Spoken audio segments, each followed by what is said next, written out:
Good afternoon, everybody. It's wonderful to be able, this time, to be able to see so many of you today. And I'm very proud that we're able to have our second live board meeting through modern technology. And although we've all in this period had to physically isolate, we've certainly not socially disconnected. And I'm absolutely proud of each and every one of you at the way in which you've all been volunteering and supporting each other. And we all know that one of the core commitments and commandments of Judaism is to love your neighbor as yourself. And so many of you have volunteered. And this really does show the wonderful, pioneering, caring Jewish spirit. So I'm proud of you, all of you deputies, for everything that you have done. And you really are an inspiration to all of us at this time. And as challenging as it is, I'm also proud at the tenacity with which the Jewish community is responding. So once again, welcome to today. I'm now going to ask Gillian Meron, our Chief Executive, if she can address us for 2 minutes, and she is once again going to explain the practical arrangements for the meeting. So over to you, Gillian. Thanks very much, Marie. And as you say, it's really good to see everybody today. We've had some 200 deputies register, which is a tremendous number. And I'd just like to remind everybody of the ways in which we'll make this meeting work. But the first thing, Marie, I would like to say is to thank the deputies for coming back to us following the survey that we did after the last meeting, because we've been able to improve things, we hope. You'll see some changes. For example, we're trying the Zoom meeting format so that people can see each other. And also we hope that it will be more speedy to get people up speaking, which was one of the comments that we had. I also would like to thank, I call them the cabin crew.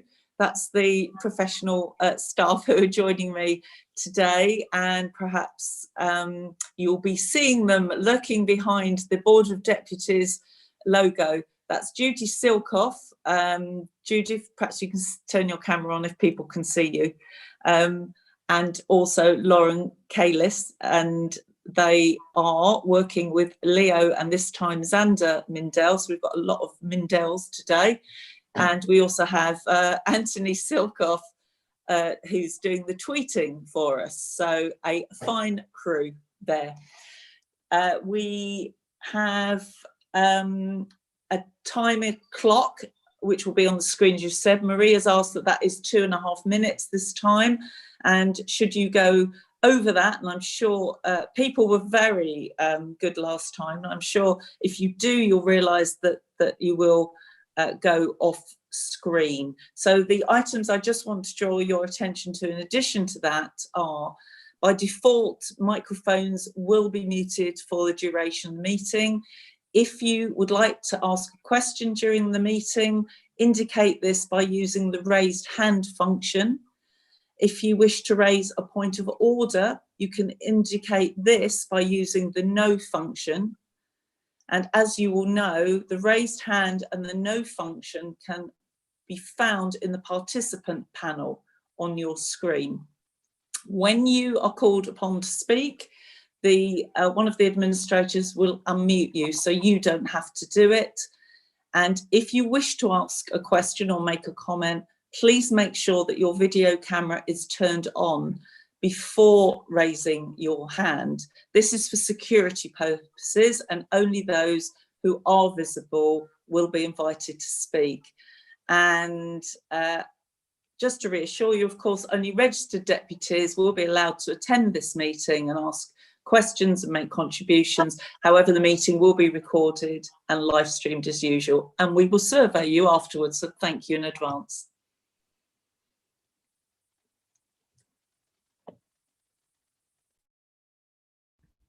Thank you very much for that, Gillian. So just to remind everybody, no disrespect is intended. You have 2.5 minutes. You can speak. You can ask a question. It's entirely a matter for you, but you will see the clock. And I'm really sorry if you talk beyond that. As Gillian has said, then the clock will turn off your picture.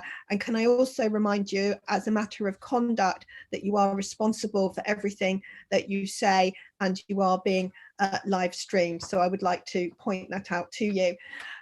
Could I now please ask anybody whether or not they have any other comments or amendments to propose to the board meeting, which was held on the 3rd of May. If anybody's got anything to say, I'm looking down the list to see if I have any raised hands, virtual hands. So if I miss anybody, I'm going to apologise. I don't have anybody, so I'm going to take that as approved. Thank you very, very much. I'm now going to move on to our guest speaker for everything he has done. In his own words, independent advisor to UK government on anti-Semitism, and as he says himself, still not scared to say how it is. And that's exactly what I like about Lord Mann. No mincing of words, and he's been really courageous and really been an inspiration to our community in time of need. So Lord Mann has said that he's going to speak, and we will have some time to ask him some questions. So can I say thank you very much, and can Lord Mann please unmute himself? I think I am unmuted. Well done, thank you. And can I thank you, Marie, for that overly kind introduction, and to the board for inviting me. And it's good to see so many participating online, and straight into the business. Perhaps there are some advantages to online meetings, I don't know, but I'm pleased to see so many. And the reason I'm pleased to see so many of you is not just that naturally it's more interesting to have dialogue with a larger group, but you are the Jewish Parliament. I mean, in for better or for worse, like any other parliament, you're the Jewish Parliament. And I wanted to thank all of you for the leadership role that you play, because it is a leadership role in different ways in different parts of the country. And it's a crucial leadership role. And it's crucial to the success of what I'm doing. And I've one or two little suggestions for you to make. I mean, I've been appointed by the government for a 5-year term. I get a small budget. They don't pay me, but I get a small budget to assist the work I do, to advise government on anti-Semitism. My remit's specific, it's explicit, it's not wider than that. But government, I think rightly, believes that anti-Semitism is sufficiently an important issue in terms of the British way of life and government's values and standards and policies, that it requires this specific attention. And government knows, and I think you probably know as well, I will give them my advice honestly, not telling people, ministers, prime ministers, what they necessarily want to hear, but what they need to hear. Never exaggerating the problem, but never underplaying it.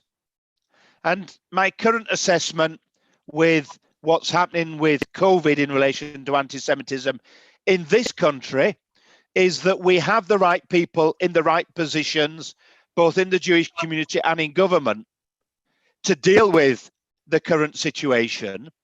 And therefore, the threat level is always there.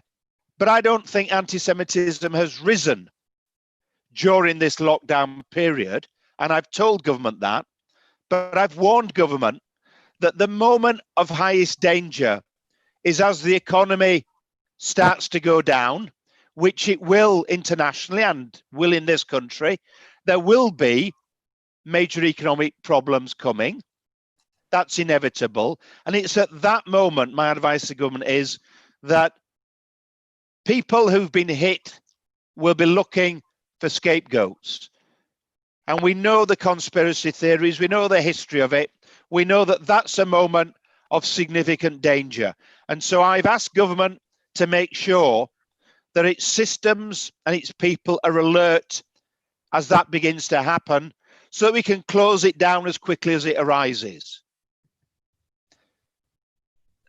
The advice to government in relation to the most important things, the quality of Jewish life, the safety and security of the Jewish community, in a sense is rather mundane, in that my role is to highlight problems and I rely on you to tell me if there are problems.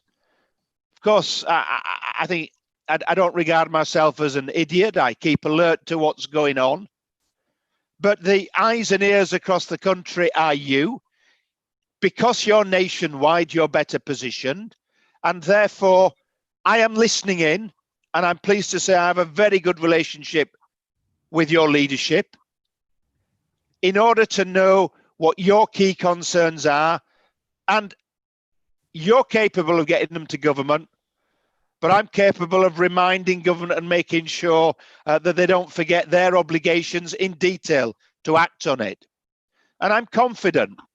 I've been confident over some time with the approach of governments in this country, but I'm confident with this government that when it comes to the quality of Jewish life, when it comes to the safety and security of the Jewish community, that they understand the issues, they're on board, and they're active.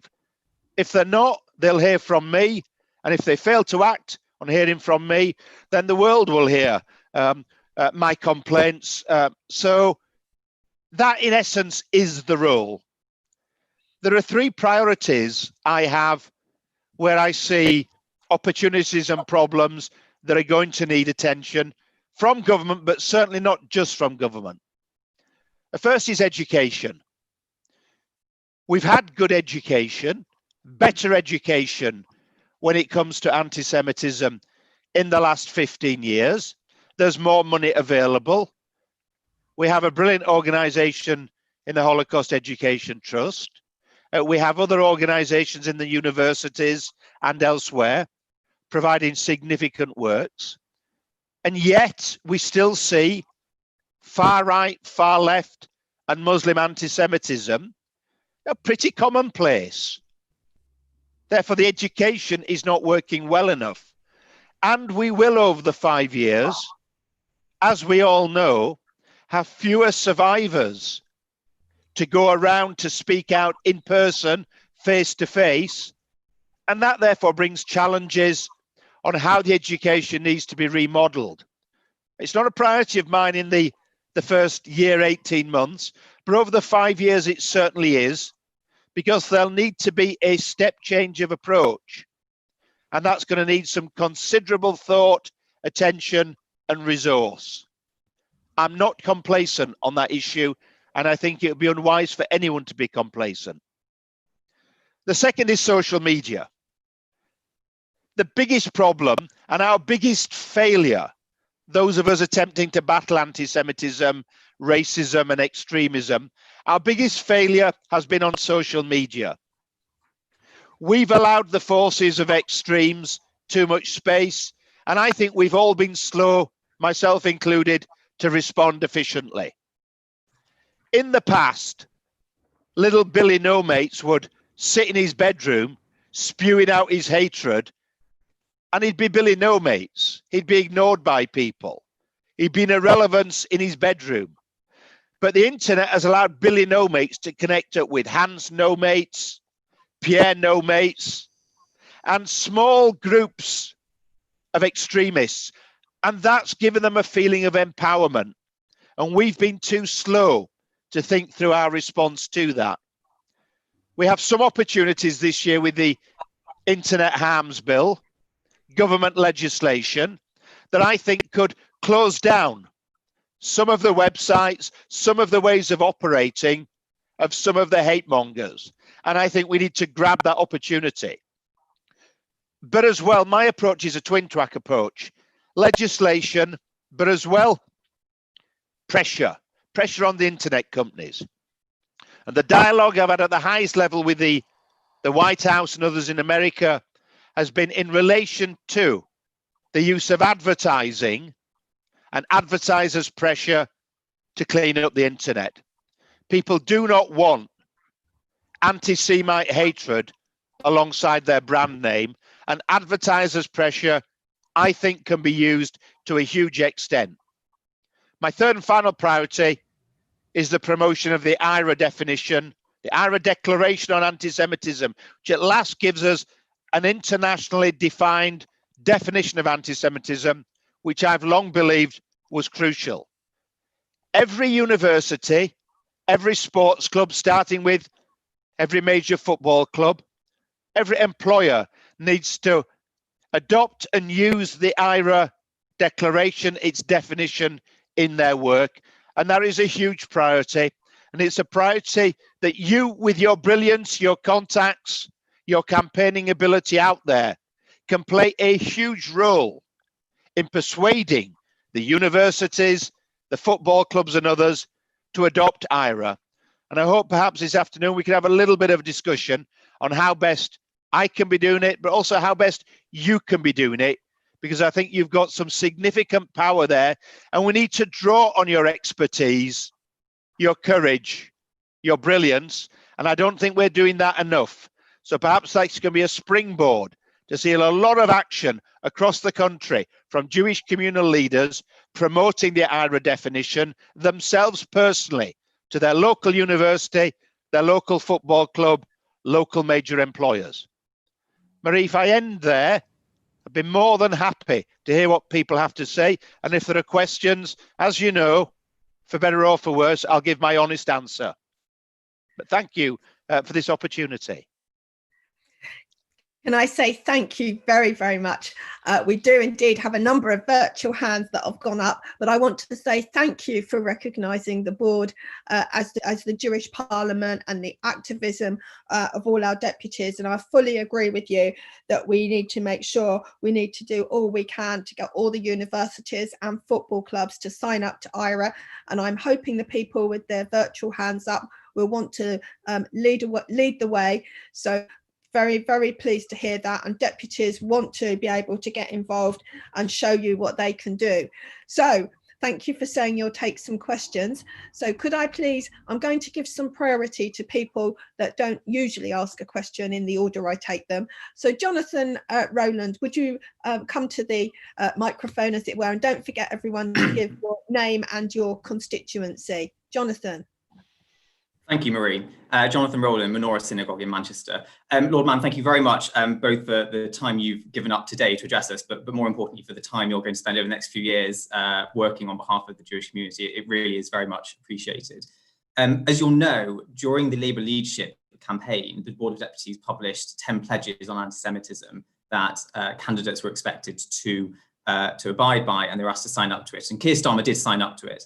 However, within a month of that, there was a situation where 3 Labour MPs, including Diane Ambert and Sami Yacoub, were on a call where they gave a platform to Labour members who had been expelled or suspended for anti-Semitism. This is the 5th pledge it refers to. The board asked that anyone who gave a platform to people who had been expelled for anti-Semitism were themselves suspended. This has not happened, and there doesn't seem to have been any action taken by Keir Starmer or the Labour Party. And I just said, what do you think of this? What can be done about it? And is there any role for you or any role for us in helping to ensure that the action is taken in accordance with the board's 10 pledges? Well, thank you, Jonathan. And well, you're doing that now. You're putting some lobbying pressure on, and appropriately so. And all of you can do that to your local. It's probably only worth contacting your local Labour MPs on this. I'm not sure other MPs will be that influential, but that would be well worth doing, because Keir Starmer's the leader. He's given that guarantee. Other candidates as well adopted the same stance. Therefore, there's unanimity. Therefore, this needs to be seen through. And a lot of people have asked me, in recent times, in recent weeks, is Keir Starmer going to deliver? I don't know is the answer. None of us knows. It's too early to say. I don't give someone the benefit of the doubt until they've actually produced the goods. However, my assessment is that the start that he's made is very promising and very good. He's been doing the right thing, making the right appointments. I was particularly pleased at his new General Secretary. It's a key role in the organisation and critical, therefore, in stamping out anti-Semitism. And I think he made the right choice in someone who I've worked with for a long time, David Evans as the new General Secretary. That gives me a lot of confidence because David Evans is highly, highly capable and good at attention to detail, and that's needed. But the challenges will still be needed. They'll still be needed. Some of the anti-Semites will leave the Labour Party. Some have already. Others will linger. Others will encourage and say things that are unacceptable. And so it's going to be a continuous battle. And the Jewish community needs to, I think the term people use these days is hold the feet to the fire. Well, hold Labour's feet to the fire on it. And it won't be me who judges whether Keir Starmer has been successful. It will be you. You will be the judge and jury on this. I think he knows that. And I think he's decided that this is an issue he can make his mark on.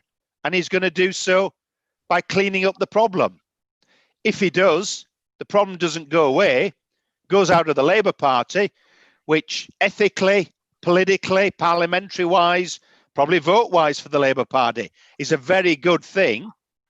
It's a very good thing for Jewish activists in the Labour Party, but it means this group of anti-Semites or enablers of anti-Semitism will still be operating outside the Labour Party and probably better organised than they were 5-10 years ago. They'll be much less powerful outside, but they'll still be a threat, and we will need to keep up the pressure on them. Hence, for example, the work on social media and on the IRA declaration are so important. So keep pressuring is my advice. Don't let up. If you do so politely and intelligently as you've done, Jonathan, you're more likely to get a positive result. Thank you for that. Right, the next questions, we've got 3 people, so subject to time, it will be in this order, deputies. Deanna Levine, Lawrence Julius and Rob Sassoon. So Deanna.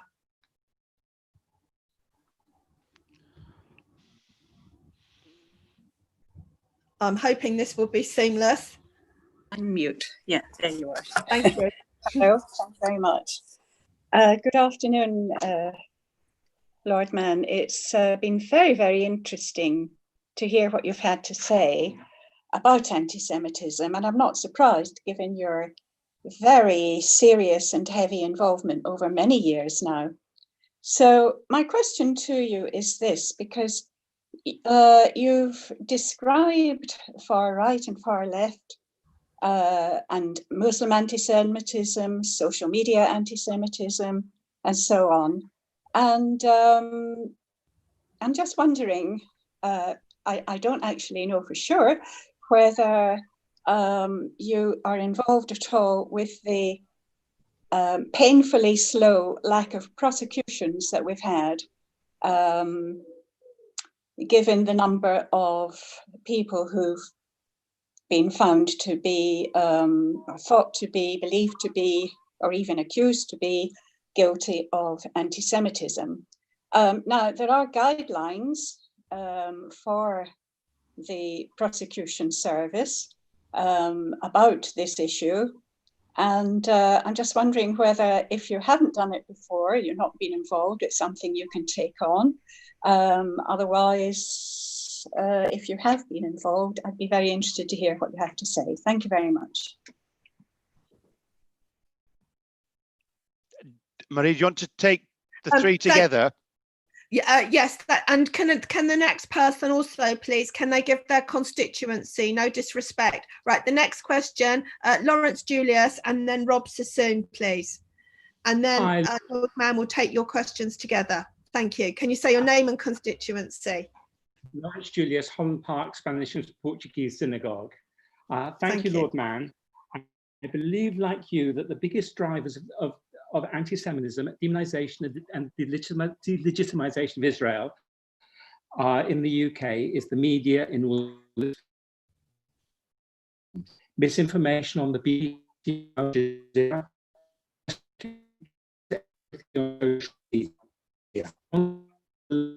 this community here, and we have to sort of raise our game.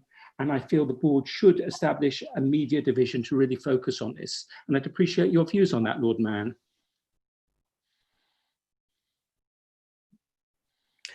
Can we have the next question?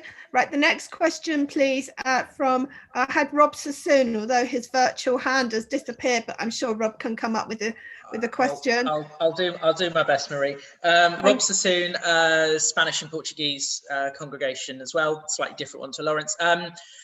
First of all, I'd echo my thanks to you, Lord Mann, for coming to speak to us today and sort of hearing about what you've been up to and what you will be getting up to working with the Jewish community.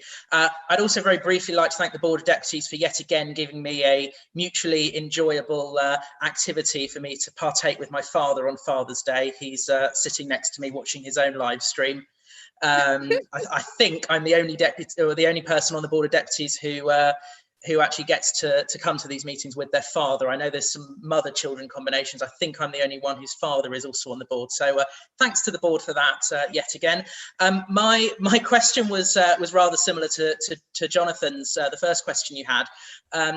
So I'm going to broaden it out a little bit, and I'm going to ask you what you think the state of play is with regards to anti-Semitism in all of the major parties, not just the Labour Party. Obviously, the Labour Party is the one that's been sort of hogging the spotlight, as it were, in recent years. But it's not, the other parties are not completely free of anti-Semitism. So I'd be curious to hear your thoughts on those as well. Thank you. Well, thank you for those three questions. On prosecution, I mean, I've met in the past Crown Prosecution many times at the most senior level. I haven't since starting this role full time in January, but I really only had 2 months before the lockdown. But I have already met the head of the Greater Manchester Police, the Chief Constable, and Cressida Dick as Chief Constable of the Met, and discussed with Cressida in some great detail how prosecutions can be considered, the threshold for them, whether the law is sufficient. And I mean, these are major issues. They will take up a lot of my time. There are some significant prosecutions that I expect to happen that obviously therefore I can't speak about, and they may well be a good indicator to the future. So I'm quite optimistic in the approach being taken. But again, let's see. And of course, prosecutors can prosecute, but juries and judges decide. But I think there are some important cases that are progressing that will have real significance. And so I'm optimistic that they will go all the way. In terms of whether the board should have a media division, I'm bold enough to speak out on most things, but I'm not going to intervene on the internal structures of the Board of British Deputies. That would be foolhardy of me. What I will say is your media operation has to be good. It has to be good. I don't share criticism of the BBC in the sense that I'm thankful we have the BBC in this country. Without it, I think we'd be in desperate straits. I think the big danger are all the alternate media sources. I noted yesterday, for example, with these terrible, what appear to be murders in Reading, that it was Russian broadcasters seem to be first making all sorts of allegations. And well, I'm much more reliant on the BBC than external commentators. And with the internet, I think people skewing the news, skewing facts or making up facts or lying about facts for their own very specific agenda is the big danger that we have. And so a media and a social media division well, how you structure is up to you, but you need to be good at this. That's my advice. You need to be very good. And if you can get even better, you'll be much stronger. Therefore, and that would go for other organizations as well. I've told you when the Israeli embassy complains to me, it's my immediate response. It's about time that you got your own media act together. It's rather old-fashioned, and complaining when you've got an old-fashioned media in today's 24-hour media world is a bit missing the point. And so this should be a top priority, that's for certain. How you do it's up to you, but it has to be a top priority. And on the third question, absolutely.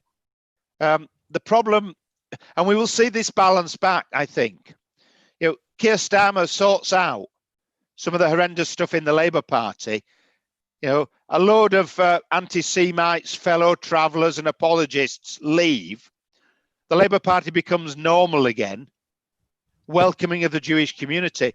Doesn't mean there'll be no anti-Semitism in the Labour Party, just as no one can say there isn't issues, and hasn't been the recent times, in the Conservative Party, the Liberal Democrats, the Scottish National Party, Plaid Cymru.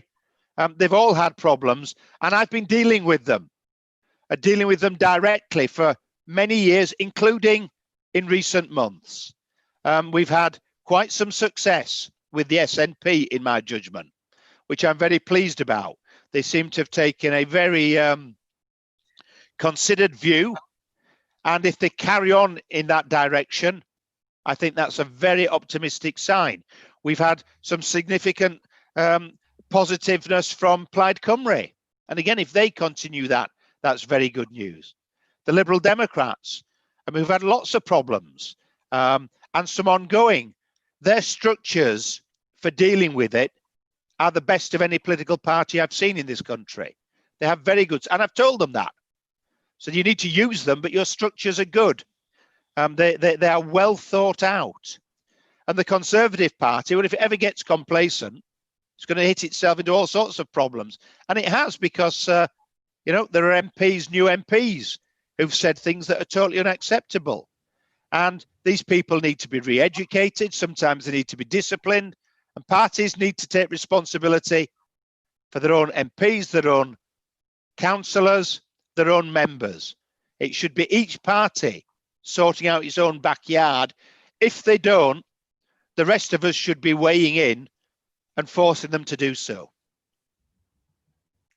I just wanted to comment actually on the question of social media.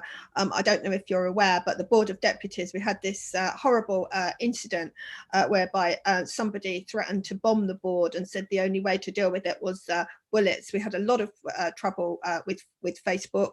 They initially wouldn't remove the comments because they didn't fall below their community standards. We had more representations to them, but eventually it was indeed the SNP MP, I'll come on to this in my president's statement, John Nicholson, who challenged Monica Bickett, head of product and policy and counter-terrorism at Facebook in an inquiry. But it shouldn't come to this, and we've still got work to go, because this is just simply not acceptable, and this is a major piece of work.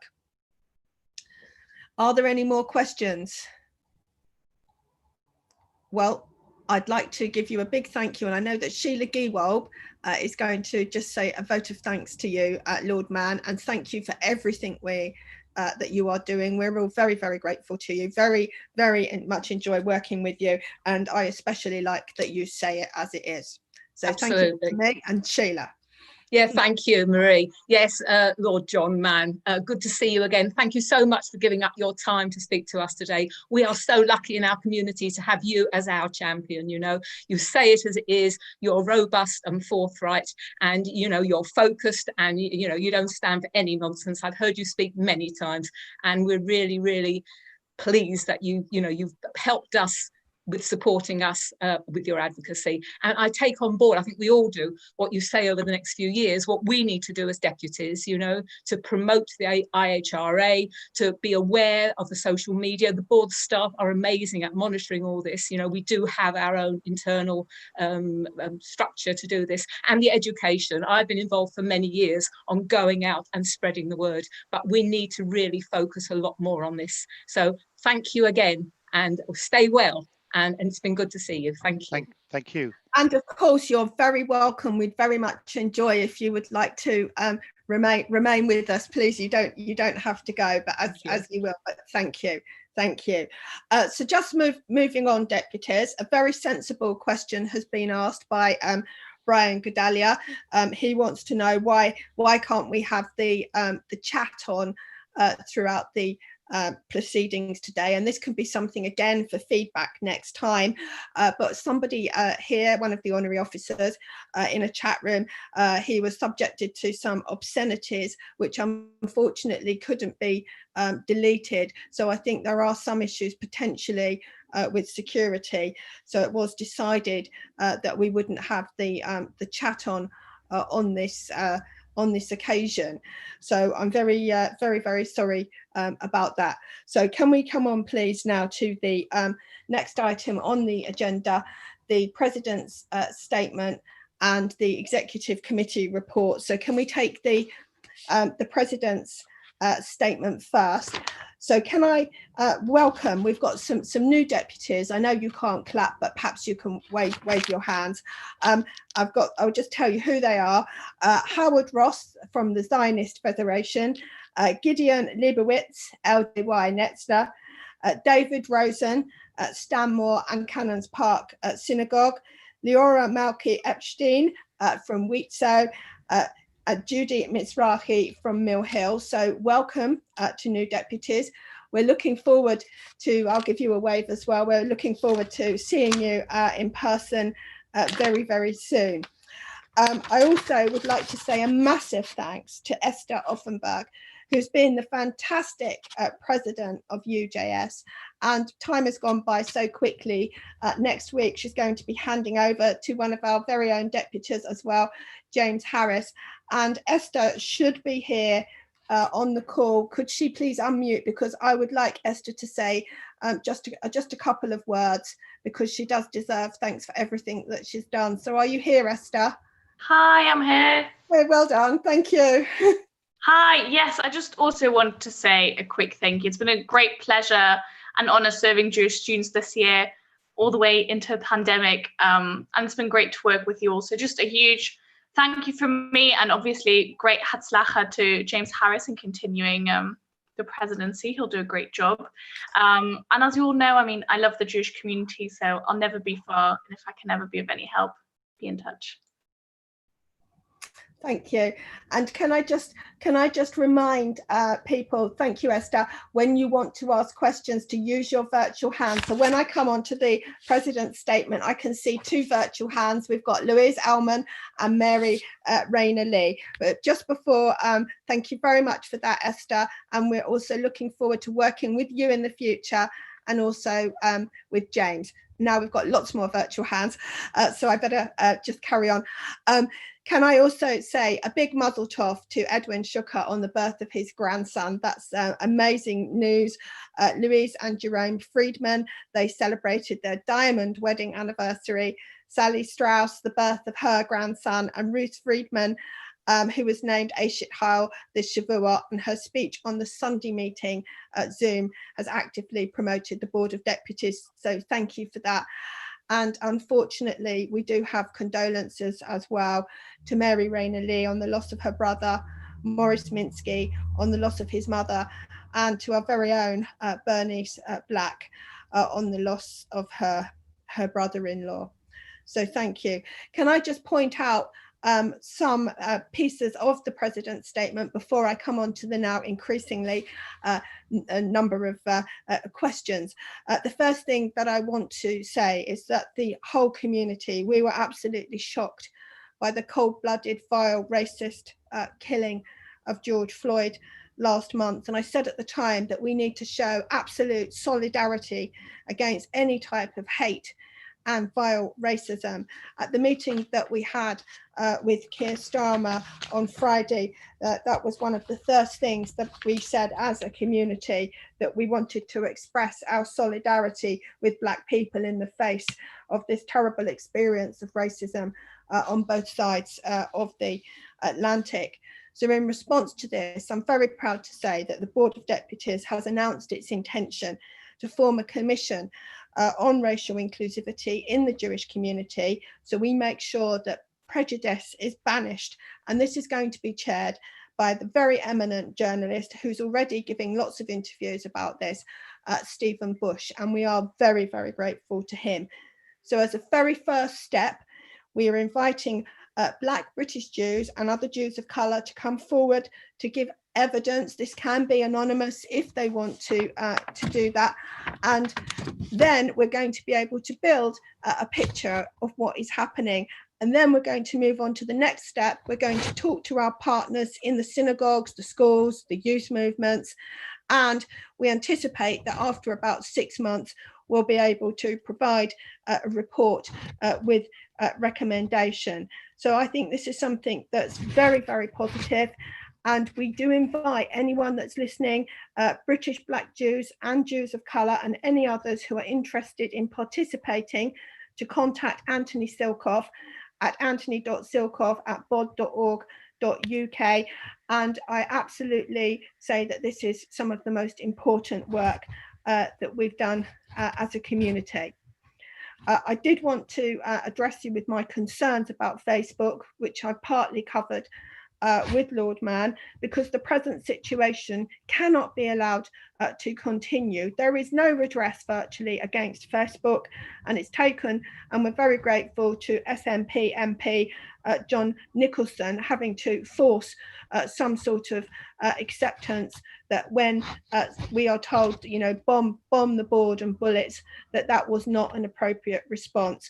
So as you're aware, we are all part of the European Jewish Congress and the World Jewish Congress, and I intend to actually take this up with our colleagues around the world to see what we can do to actually put pressure on these media giants, because we're not the only organisation or community that have got these concerns, and we simply have to be able to do something about it, and we can't just let this lie.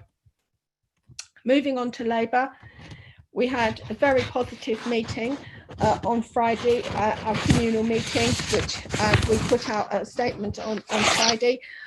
We had with us, as well as myself, Gillian and Phil from the Board of Deputies. We had our colleagues, Jonathan Goldstein, the new interim Joint Chief Exec, Claudia, and colleagues also from the CST, Mark Gardner. So congratulations to both of them, the CST's excellent new Chief Executive.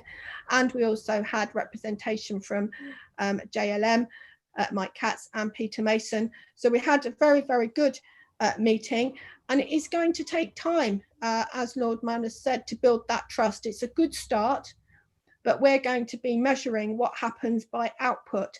And it's going to be very, very difficult to deal with the culture of the party. And this is going to take a long time. There's not going to be any magic change, but it is a good start. And we're all waiting to see the result of the EHRC inquiry and how that is going to be implemented. So there has been progress, but we're going to meet again in October, because we want to make sure that we have a timeline so we know when cases that are outstanding for disciplinary action are going to be dealt with. We want to know how the efforts to detoxify the poison in the party is going to be monitored. We want to see what action plan there is from the EHRC inquiry, and we sincerely hope this is going to be published in full. And we want to see how the disciplinary process, which Keir Starmer said agreed should be independent, how that's going to actually work. But we want to give credit where credit is due. So it is a cautious and good start, but it's very, very much work in progress. So it's not business as usual, but a very, very good start. In relation to Israel, I think we will have all have agreed that there's been a lot of impassioned opinion and debate in Israel, the UK, and around the world. And there are some who've called on the Board of Deputies to oppose potential annexation. There are those who've said, regardless of their personal views, the Board of Deputies should not be speaking out. And as the representative body, where we are responsible for representing British Jews with a very wide range of opinion, we have continued to emphasise from the Board of Deputies our belief in a negotiated two-state solution, and we don't take a position on which Israeli towns should be on either side of the border. Now, I do believe in debate, and I do believe that the board should be a place where people, where Jews of all opinions should be able to express those opinions freely. It's because there is not consensus in our community, and I think I'm probably the first president that's acknowledged that there isn't consensus. It will come up in the report from Sheila. One deputy has now submitted a motion, so I'm just going to read you the motion, and it is as follows. This Board of Deputies reaffirms its support for bilateral negotiations towards a two-state solution leading to a secure Israel alongside a viable Palestinian state. Any unilateral step by either side will be damaging to renewed efforts to restart peace negotiations. And this motion has been submitted by Tal Ofer, seconded by Richard Cohen, and it has passed through the international division. We do have a lot of work on our agenda in relation to trying to get through all of the issues that we're facing as a result of the pandemic. We are very overwhelmed in all the work we're doing. We've got huge changes going through for the Constitution, and I'm looking at finding the best way that we can have a debate on this motion, which has now gone through the international division. So I also think it needs planning. I would like to have proposers, seconders, and materials put out before we actually have the debate, and I hope that UJS might actually be able to help us organise this debate. So what I'm discussing with the honorary officers, and I'm sure people will have their views as we talk today, as we're a democracy, is having a special meeting in August for this purpose. So I wanted to just confirm that motion had now been put in. So I think I would like to have a chance perhaps to take some questions now. So I'm going to take them in the order which they are. And can you please give your name and your constituency? But before I do that, I can see that we've got Jonathan Arkush has got his hand up. So can we please have past President Jonathan Arkush? You've got 2.5 minutes. You can either ask a question or make a statement. And welcome to you, Jonathan. It's very good to have you online this morning. Thank you, President. I wonder whether those who have been so vociferous and are putting forward motions have appreciated the mismatch between a campaign to influence the democratic character of the board and their apparent disrespect for the democracy that is the state of Israel. I've never understood the clarion calls for British Jews either to criticise the government of Israel or to urge it to adopt one policy or another. Siren voices on annexation fail to respect the simple fact that Israel is an independent democratic state. Moreover, it is a state that now has a national unity government.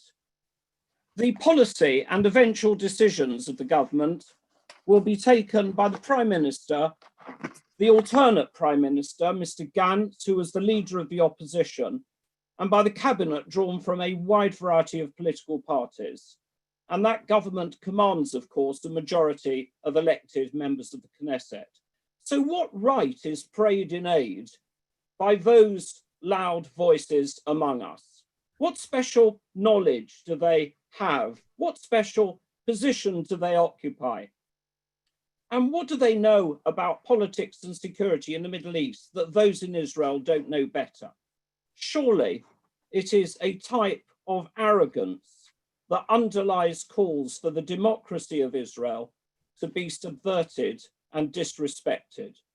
So, Madam President, I think it is high time for those raising their voice to adopt the self-denying ordinance that the great majority of us apply to ourselves. If you nevertheless want to have your say in advocating or opposing policies in Israel, I say make aliyah, contribute to the country, pay your taxes, do military service, exercise your vote. But while you're citizens of this country and live here, the only appropriate course is to respect and support the democracy of Israel, of which we are so rightly proud. I'm therefore in opposition to any motions, whether they want to support or criticize any particular policy of the State of Israel. Thank you. Thank you very much, Jonathan. And you are also well within your time. Thank you. That's very appreciated. And I fully respect all of your comments. And as you will be aware, the board has not taken a position on annexation, but we have a lot of people who've got a lot of different views, and I have to, as a representative body, make sure that people have the space to actually have those viewed airs. So can I just ask, the next person patiently waiting was Louise Ellman. Are you there, Louise? Yes. Thank you. Muted. Louise Ellman, Jewish Labour Movement. And I'd like to urge the board to keep pressing the Labour Party on dealing with the evil of anti-Semitism. The problem is far from resolved, although it's very encouraging to see what's happened up to now. I'd also like to very much welcome the statement made by the board, a very strong statement, following the racist murder of George Floyd in America. I think it was a strong statement and full of emotion. That was exactly the right thing to do. I welcome the setting up of the Commission on Racial Inclusivity in the Jewish community. Stephen Bush is an excellent choice for chair. He's very knowledgeable, he's sensitive, he is independent. And I think that he has all the attributes that are needed. I'd like to ask, will efforts be made to make sure that evidence and information can be given from people of all ages? So I think it's very important that people are encouraged to contribute their own experiences in this very, very important area. And I'd like to have an assurance that that will be done. Thank you. Thank you, Louise. Can I just say on that one, absolutely, people of all ages, any Black Jews of colour, any Black Jews, and particularly all ages, absolutely essential that people come forward. And we will be giving a lot of publicity to the Commission, and we'll do all that we can. So thank you for that. And also very much agree with you that we are having a long way to go before anti-Semitism can be said to be resolved. All we can say is we've got a cautious, good start. So thank you for that. On the list of people wanting questions, I'm going to give precedence, first of all, to our new deputy, Howard Ross, then Mary Rainier Lee, and then Amos Schonfield. So Howard Ross, new deputy, welcome to the board. And thank you for speaking on your first occasion. Can you unmute, please? And say your constituency. Okay. If I unmuted. Thank you. Welcome. Okay. Howard Ross from the Zionist Federation. I was very pleased to hear what Jonathan Arcus said, because that was very much what I was going to say about whether it is helpful for the Board of Deputies to take any position about the activities of the democratically elected Israeli government. But I also understand what you were saying, Marie, about allowing that people have lots of different views about this whole issue, and maybe it's a good thing that we have a debate at some time in the future, so long as it is properly organised. let me just get that off. Okay. The only point I really wanted to make about that debate that we do have in the future is I was listening to the resolution that's being put forward, and there was a talk, there was a mention of being against any unilateral steps, which I assume was a reference to Israel taking unilateral steps so far as this annexation or proposed annexation, if indeed it goes ahead, is concerned.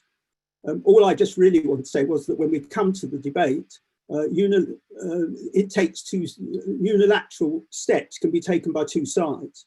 You have to remember that, of course, that the Palestinians for over many years have refused to negotiate with Israel, and particularly in relation to the Trump plan. So one could say that that itself was a unilateral step, not just what some people think of Israel's actions.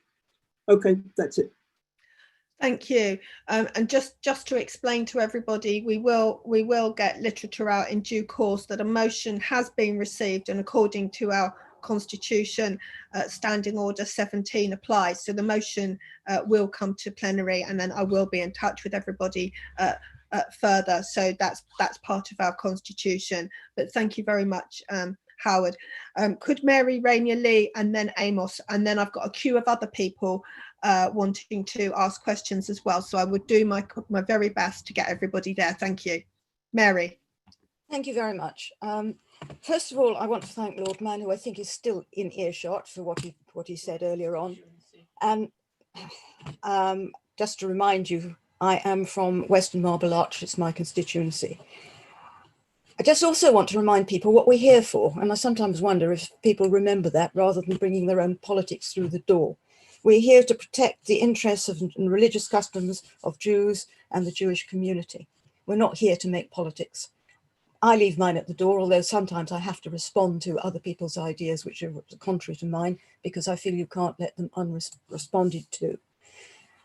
We are riven by politics, both party politics and Israel politics in the board, and I think that is a dreadful waste of time and energy. If you have political views, you should express them through a political party or other campaign that you wish to join. We are united if we stand together in a particular view, but we're divided and fall if we start having different views on Israel or indeed any other matter. And we need a leadership role here. And for that, I congratulate you, Mari, for your stand so far, for the loud voices which are trying to make you go one way or the other on the issue of Israel and what it chooses to do. It is a foreign country. I think, as one of the earlier speakers said, if you want to take advantage of having a voice, you should join up for the army, and after that you should have the right to vote, having made Aliyah. I think that we should not campaign in the name of the Board of Deputies at any stage as individuals. I think the board should stick to what you have said, Mari, unity to support the state of Israel as in the Constitution, but no indication of whether we think one way or the other in terms of what Israel should do next. That is a matter for Israel only. And thank you again for those of you who've stood out against the loud voices demanding that you split the community by saying one thing because the other half won't agree. Thank you. Thank you. Absolutely. I absolutely recognise that there is division and do not wish to split the community. Could we next please have Amos followed by Karen Newman? Amos Schoenfeld, please. Thank you, Marie. I'm just going to let the ambient noise pass for a moment, having a meeting outside. There we go. Amos Schoenfeld, I am the deputy for Yachad. I asked in February during the plenary what the Board of Deputies will do as diaspora partners of the State of Israel to defend the onslaught facing the two-state solution, which is the only resolution to the conflict and occupation that is supported by a plurality of Israelis and Palestinians and by 3/4 of British Jews. The only answers I received, and that has not changed, were platitudes and meaningless slogans. We all know that part of the board's stated mission is to advance Israel's security, welfare, and standing, and annexation will do irrevocable damage to these pillars. Hundreds of former Israeli generals have said it. Hundreds of international legal scholars have said it. 42 of the community's leaders, thinkers, and philanthropists have said it, in support of 1,000 community members and 43 deputies. Our commitment to democracy, justice, and freedom is at stake, but our leadership has their head in the sand. So when will the board start to take this seriously? Thank you, Amos. That's very concise. I want to absolutely assure you the board has taken it seriously, and I've taken great steps to explain the board's position. And as you can hear, just from listening to other people, there are many and varied views. And I said that I really want to listen to everybody's views, and there is not consensus, and there really is a huge difference of opinion in the community, which is why the board has not taken a position. But I want to thank you for what you've got to say, and I'm sure you will want to take part of the debate going forward. Could I move please next, and please say your name and constituency, Karen Newman, and then please Gary Mond, and then Toby Coonan. Karen. Thank you. Karen Newman from the Liberal Jewish Synagogue in London. It seems to me to be manifestly obvious that this is one of the most divisive issues that British Jewry faces. And I think, therefore, it's really important to look at this through the lens, not of our own views, but of what is the Board of Deputies there to do. And it seems to me that the board is there to represent British Jewry to other people who are not Jewish in Britain, who may need our advice or whom we may need to reach. Any view or policy that we arrive at with regard to Israel is obviously going to majorly hack off a significant minority. And the closer we are to 50-50 split, the bigger the minority that's going to be sufficiently hacked off and very likely very vocally hacked off. And we have to remember that there are some people who enjoy the spectacle of disunity within our community. So the critical question is, what do we do now in order, as Amos just said, to show that we take this issue seriously? I remember an intervention that Lee Lewis made the last time we discussed a major report of the attitude of British Jews towards the State of Israel, which is in 2015. He said that the report showed that in general, the British Jews have overwhelming support for the existence of the State of Israel, exasperation with some of the things that the Palestinian leadership does, and deep anxiety with some of the actions of the Israeli government. And he said he thought that probably was a reasonable barometer of British Jewish attitudes as a whole. So what I think we really need to do is have a meeting, a special meeting, not a debate with time constraints where people can only speak for 2.5 minutes, but a proper meeting or a conference dedicated directly to this specific issue. And I believe that you, Marie, have suggested this before, that we could maybe have it chaired by somebody very eminent like Louise Ellman, have somebody putting the case forward so that we might learn, have somebody saying the kinds of things that Amos has said based on research, so that then instead of shedding a lot of heat on this, we might shed some light. So all I wanted to say is that I'm in huge support of the proposal of taking this out of a board plenary meeting where we will have time constraints and have a specific dedicated conference with eminent speakers planned in advance, where we can really show that what we want is informed deputies going out to the communities knowledgeable about this issue. Thank you very much. Well, thank you, Karen. Just to confirm to everyone, we do have a motion, so I do have to have plans to have the motion heard if that's continued, although there could be various counter motions by the time we get to a hearing. But I'm glad to see that there is support to want to have a separate meeting, a separate board meeting, so that we can have that discussion, and we can do it on a very planned an educational basis, as well as having the discussion. So thank you. We'll take that offline, and we will come back to you. So Gary Mond, and then Toby, and I'm just asking whether or not it's possible to extend the board meeting by about 15 minutes, because I've still got another 10 hands that are raised, and I really want to do my best to enable everyone to be heard. So thank you. Gary, can you please say your name and constituency? Thank you. Gary Mond, JNF UK. And my comments relate to your earlier remarks about the tragic and utterly sickening murder of George Floyd.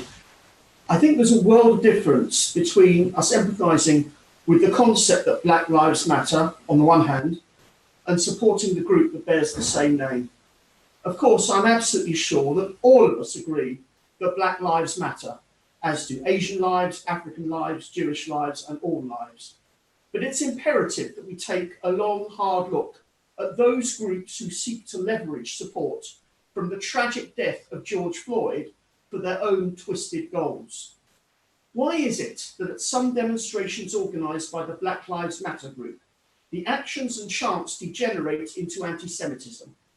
In Paris last week, the placards of the event organised by Black Lives Matter had virulently anti-Israel slogans, and guess what? The Place de la République in Paris was ringing with the chants of "dirty Jews." And at an earlier event in Los Angeles, Jewish shops were destroyed, synagogues were vandalised, and the statue of Raoul Wallenberg, the famous Swedish diplomat who saved thousands upon thousands of Jewish lives during the Holocaust, was daubed with anti-Semitic graffiti. And this morning, we read on Facebook that the news that the police are now investigating calls from supporters of the radical group Black Lives Matter to shoot and behead those who work for the group Campaign Against Anti-Semitism. Such a threat should serve as a wake-up call to all of us. In summary, Madam President, no Jewish group of any type, not least this Board of Deputies, should give any support or have any connection with or meetings with the Black Lives Matter group. Thank you. Thank you. Can I say in response to that, the fact that there are concerns with the organisation Black Lives Matter does not detract in any way from supporting the action to be taken and the absolute outrage to be expressed at the murder of George Floyd, which is why we want to have the board's inclusivity commission, because that is a vile racist murder. So I just want to make that clear. But thank you for what you're saying, and we did not hashtag any organisation when we gave our support, so thank you for that. I'm going to come on please to Toby, and I want to thank Toby. I was just going to come on to this afterwards. I was reviewing a couple of months ago my board manifesto, and one of my things that I said that I wanted to do when I was board president was to launch a youth engagement strategy, including the establishment of an annual youth plenary session. And I'm very grateful to Edwin Shuker. He's going to take this forward with Jake, who's been working on it. And I want to thank Toby because he's on the steering committee, and we're very much looking forward to getting the youth plenary off the ground. And Edwin will cover that more in his speech. But Toby, over to you. Thank you, Madam President, for your kind words. Toby Kenyon, Deputy for Naram Masoti Youth and first-time speaker. Firstly, I hope you're all safe and well in these incredibly difficult times. However, like many deputies, I've been concerned by the board's response to the announcement of Israel's current settlements minister, Tzipi Hatovli, as Mark Regev's successor as ambassador to the UK. For those not aware, Hatovli, a self-defining religious right-winger, has a well-documented history of anti-Palestinian racism and displays of contempt towards diaspora communities, progressive Zionists, and advocates of a two-state solution. Yet the board's stance so far, to the best of my knowledge, has simply been that we will be delighted to work with the next Israeli ambassador. Hatovli has even attacked the Board of Deputies directly, criticising our 2019 Jewish Manifesto's support of a two-state solution with the line that an organisation that supports the establishment of a Palestinian state is clearly working against Israeli interests. As the representative for a dynamic community of young Masorti Jews, I'm also concerned by her statements from a conference in New York that non-Orthodox streams of Judaism choose to take the outside skin of Judaism, the customs and tradition, and to empty it of content from within, instilling liberal values that have no connection to Judaism. As a Jewish student who tries to make the case for a state of Israel on campus and to reach out to pro-Palestinian campaigners to build consensus towards peace, I'm also concerned by her references to Israeli human rights activists as war criminals and Palestinians as thieves of history. Even if the board won't stand against annexation or the occupation more generally, Why won't it at least stand up for and represent non-Orthodox British Jews, the 850 signatories so far of the Na'amod Open Letter, Jewish peers, senior rabbis, or even its own policy in Israel, and either oppose or publicly voice concern over this dangerous pick for Israeli ambassadors to the UK? Surely that is well within the remit of a diaspora communal organisation. Thank you. Thank you very much for that, and very well spoken. The ambassador is the choice, as you will know, of the Israeli government, and the Board of Deputies will be working with her. She, I'm sure, will be hearing all of the issues and concerns, and may even be watching this live stream as to what has been said. And it's fair to say there has been quite a lot of objection, and those objections she will need to listen to those, and will have to become part of the community. And we can't actually deal with her yet because her appointment has not yet been confirmed. But as I'm sure, as you would expect, the Board of Deputies will be gracious in relation to the appointment of the ambassador, and we will be raising concerns directly with her about those issues that do need to be raised. But I think we should all welcome her, even if people feel there is a big difference of opinion. And I want to reassure everybody, particularly progressive Jews, I will be advocating fully for the rights of all progressive Jews, and that is not going to change one iota. But that was an excellent speech and a fantastic first speech, and I want to thank you for that, for putting it across so well. Can we now go on, please? Can we hear from Nathan Baroda and then Robert Festenstein? Thank you very much, Madam President. And I was going to ask a very similar question to Toby, but I couldn't put it anywhere near as eloquently. You raised the idea about being gracious to Tzipi Hotovely. I'm not sure we can be gracious to someone who holds these views. And I think we should be quite outspoken as a community against this appointment, because I think it would be deeply, deeply damaging. So what work can the board do to represent the 800 Jews who signed the petition against her appointment? Thank you for your question. As it's been put so eloquently by Toby, the prospective ambassador has also written expressing alarm about the Board of Deputies manifesto.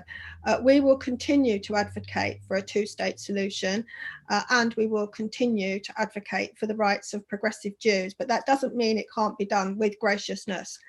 What we want and what we consider we should be putting to the ambassador is not going to change, and I'm sure that she will also be delighted to listen to our views. But at the moment, she's not been yet confirmed. But when she is, there will be a number, I'm sure, of very active discussions. But I don't want anybody in the community to think that the stance of the Board of Deputies is going to change.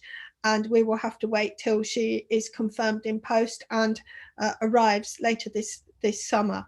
And I understand what you're all putting forward, and I really take on board, and I'm listening to what you're saying, and to those who have signed the letter.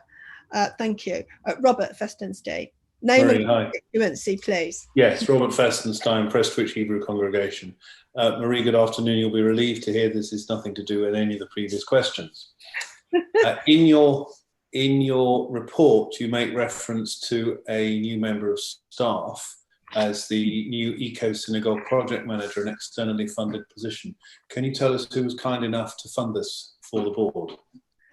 I will have to ask their permission to do that. So I'm not ducking the question, but I will write back to you about who wants to be funding that. So I will ask if they don't mind, and I will let you know. But the board is only paying for a very small percentage of that role, and it's viewed as a very important role for the board, and it's widely supported by many members of the community. And I think that we should be proud of our social action, and I hope that you wish Andrea well in her future role. So I shall come back to you. Thank you on that one. Thank you. Right, can we have next, please, Ben Wright and Ruth Hart. Ben. Hello. Name and constituency. So Ben Wright from the Liberal Jewish Synagogue. Thank you. Following the racist abuse of a Muslim MP by a Conservative Party activist last week, the Muslim Council of Britain said the Conservative Party must reflect and consider why it chooses to ignore widespread concerns about its institutional Islamophobia. If a truly independent inquiry is not enacted with its recommendations implemented, there will be a drip feed of these stories for a long time to come. As many communities and minority groups were to the Jewish community in response to anti-Semitism in the Labour Party, will the board be an ally to the British Muslim community today and publicly call for an independent inquiry into Islamophobia within the Conservative Party? Thank you. I want to say that the board is a very active partner with the Muslim community as it is. One of the first things when we went into lockdown was in relation to the coronavirus bill, where with Naz Shah and with the government, we advocated for a change in the law because it might have been the case that there were mandatory cremations. We do a huge amount of Muslim support work. I've attended lots of iftars, and our faith work and cooperation really is excellent. And I've spent a lot of time, as has my predecessor, Jonathan Arkush, visiting mosques and cementing that relationship. The Conservative Party obviously need to look at that very, very carefully. That is a concern. But I want to say, if people are trying to say that this is something that's comparable to the Labour Party, it isn't, because anti-Semitism in the Labour Party has run deep into the culture. And there are instances of concern, which I'm sure the Conservative Party are going to look at. So I'm going to wait and hear from the Conservative Party, as I'm sure we all are, what's going to happen in relation to that issue. But it really can't be compared to Labour anti-Semitism. The numbers involved are not the same, but there should not be racism in any party. That includes the Conservative Party, the Liberal Democrats. No political party should allow racism, and they should all have robust procedures for dealing with it. So it's a fresh allegation, so I'm going to wait and see what happens. And I think it's a very good question, and we have to look and see what the outcome of that is and what action is actually taken by the party. Because in my experience in relation to previous complaints, and I have had some over the years, action has been taken swiftly. But I want to thank you for that question. It's a very fair and very relevant question. Thank you. Ruth Hart. And sorry, I'm not meaning to cut anybody off. I'm just trying to get everybody in to be able, because I've now got, I'm not going to get to be able to answer everyone's questions. I'm going to do my best, and it's going to be very tight on the divisional reports. Ruth. Ruth Hart, Bournemouth Reformed Synagogue. Do I understand correctly that the remit of the Commission into experiences of Jews of colour, has that been extended to Jews of all minorities, for example, Mizrahi or Edeni, who have also been underrepresented in our leadership? And are we also sending messages of solidarity to other Jewish communal organisations, for example, CRIF in Paris, in the light of racism that happened at public demonstrations in this past week? Thank you for your question.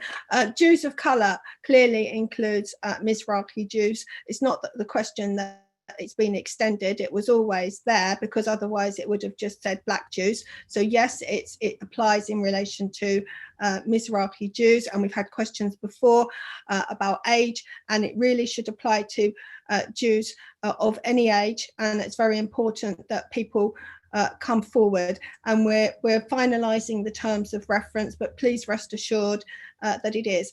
Of course, we condemn any sort of violence and anti-Semitism amongst the most terrible incidents around the world. We're also looking at what's happened in Reading, closer to home, where 3 people have tragically lost their lives, and 3 others are very, very ill in hospital as a result of a terrorist attack here. But that is nothing to do with the Commission here. That is a separate issue, but it's open to Black Jews and to Jews of colour. Absolutely, very important. Thank you. Could I come on, please, to Denise Lester and then Annabelle Daesh? Thank you. If you can be as quick as possible, I will get more people on. Doing my best. Thank you, Madam President, and thank you for arranging for Lord Mann to speak to us and with us. Several questions that flow.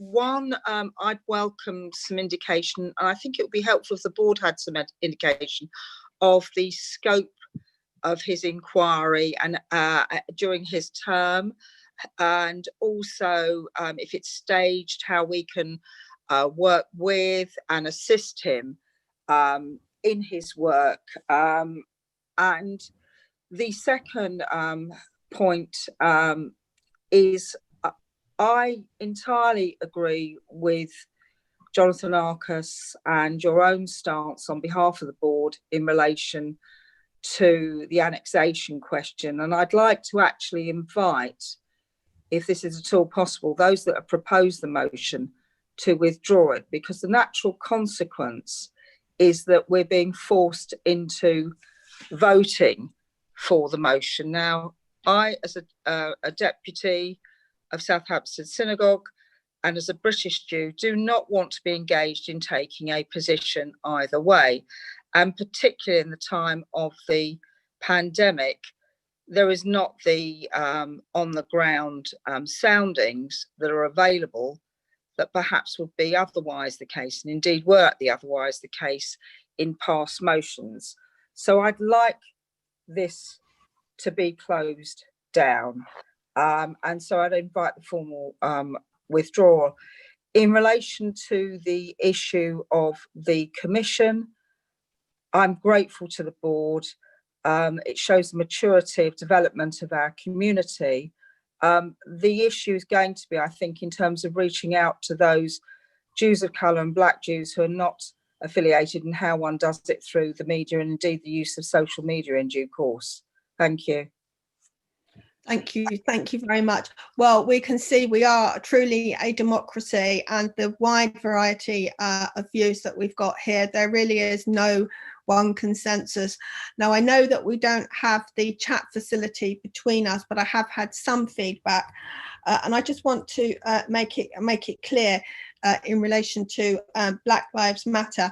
I want to make it clear that every life matters, and there's no suggestion that other lives do not matter. They absolutely do.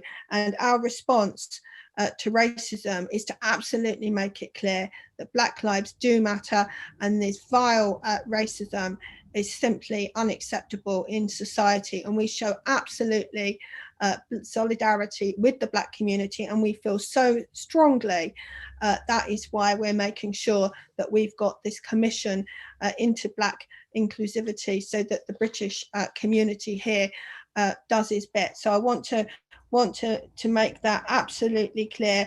There's no suggestion that other lives do not matter. They absolutely do. Could I please have Mervyn Smith, please, and David Nyfield? Thank you.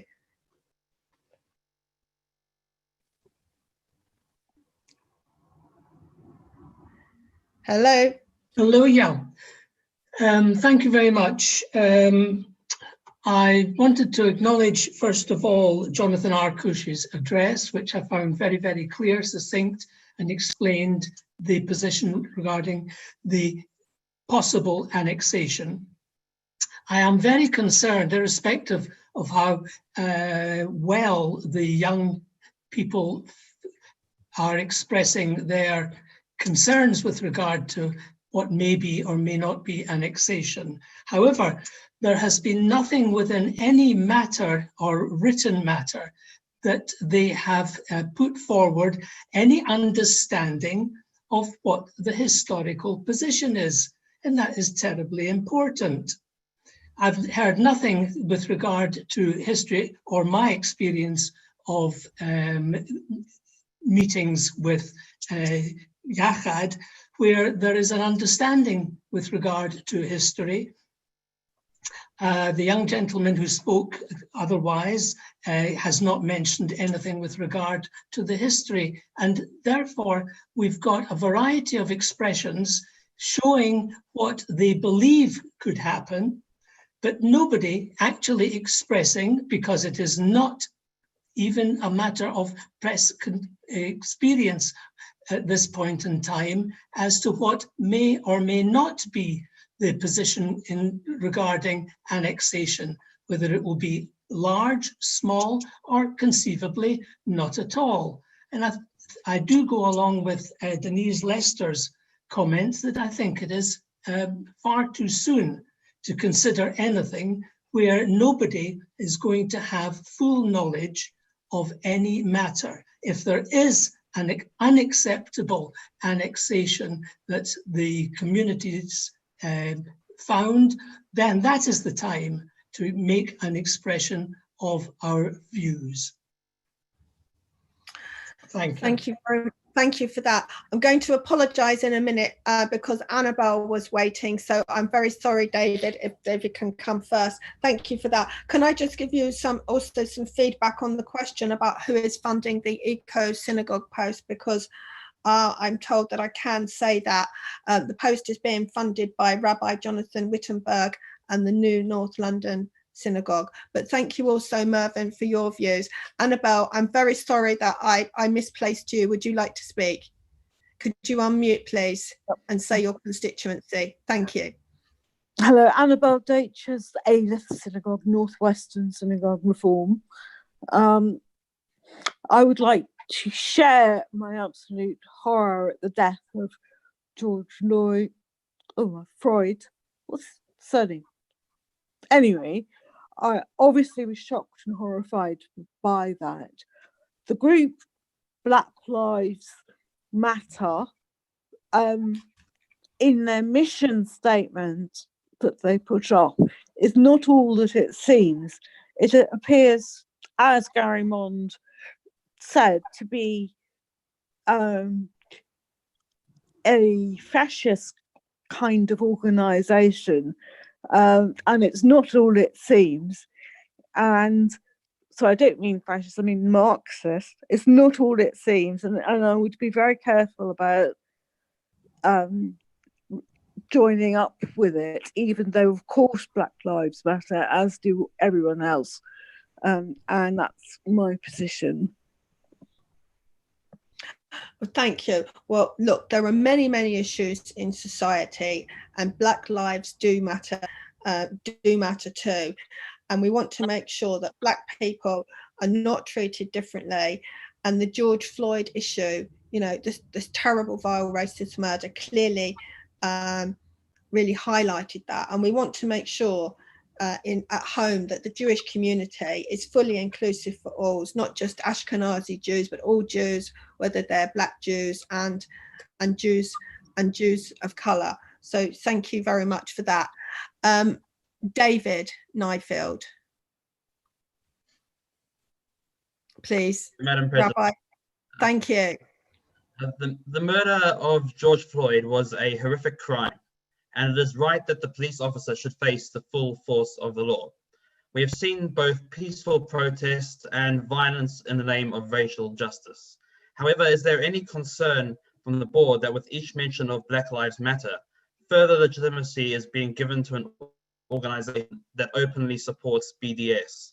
Why was there no comment on the anti-Semitic desecration of shuls and Jewish property during the riots?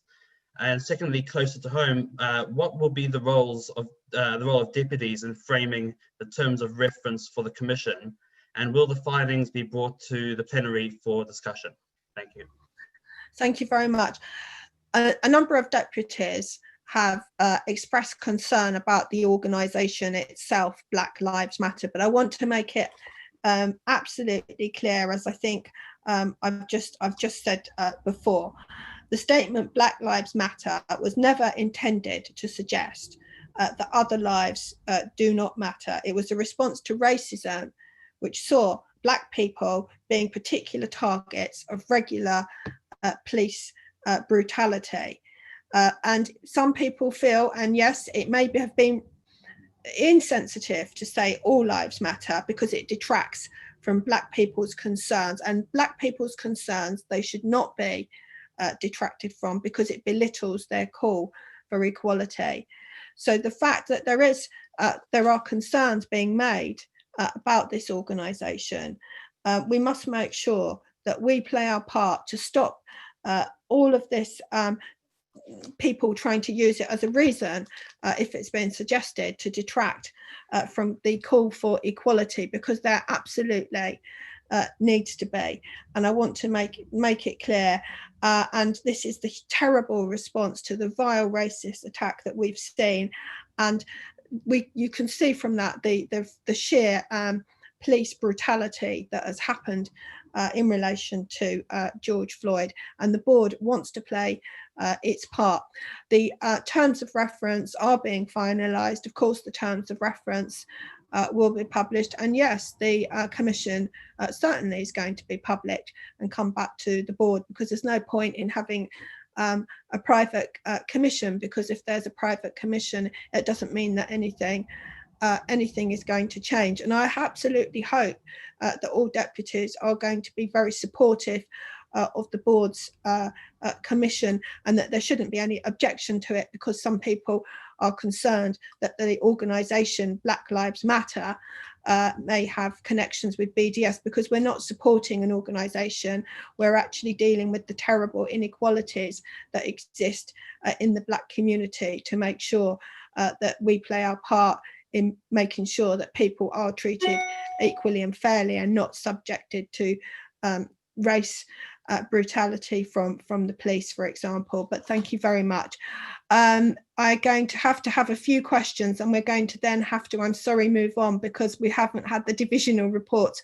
So I've got Adrian Cohen and Laura Marks, please.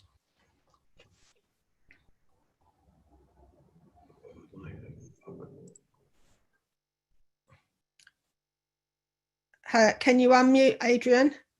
Hi, can you hear me now? Yes, thank you. Thank you. Yeah, sorry. In some respects, you've taken the wind out of my sails. I was going to say that the whole point about solidarity with people of colour is that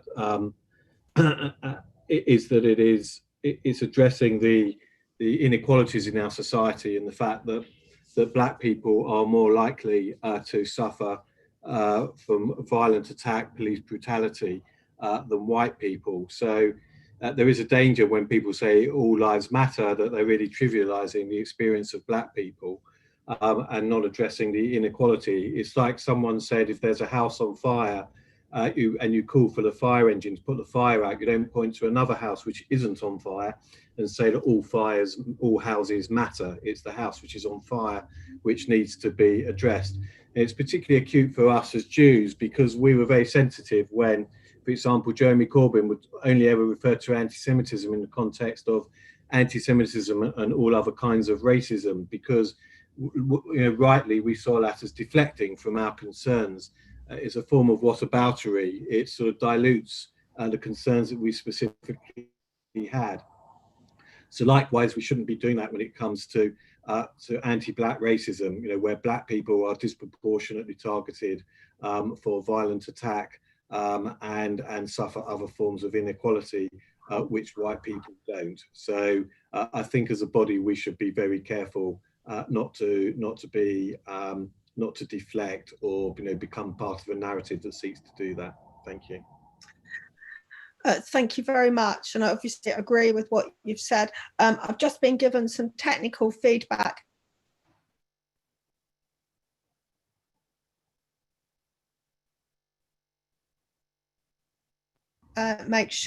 Could you please make sure if you're called that your video is on, because we weren't supposed to have anybody on the board plenary for security reasons if your video isn't showing.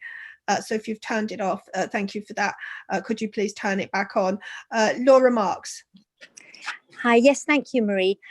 Just a very similar point to Adrian, but I want to take it one step further, which is that I completely agree that this business about all lives matter. Of course they matter, all lives matter, but we were apoplectic when Corbyn kept saying, I don't accept anti-Semitism or any other form of racism. And us keeping on talking about other forms of racism is quite offensive.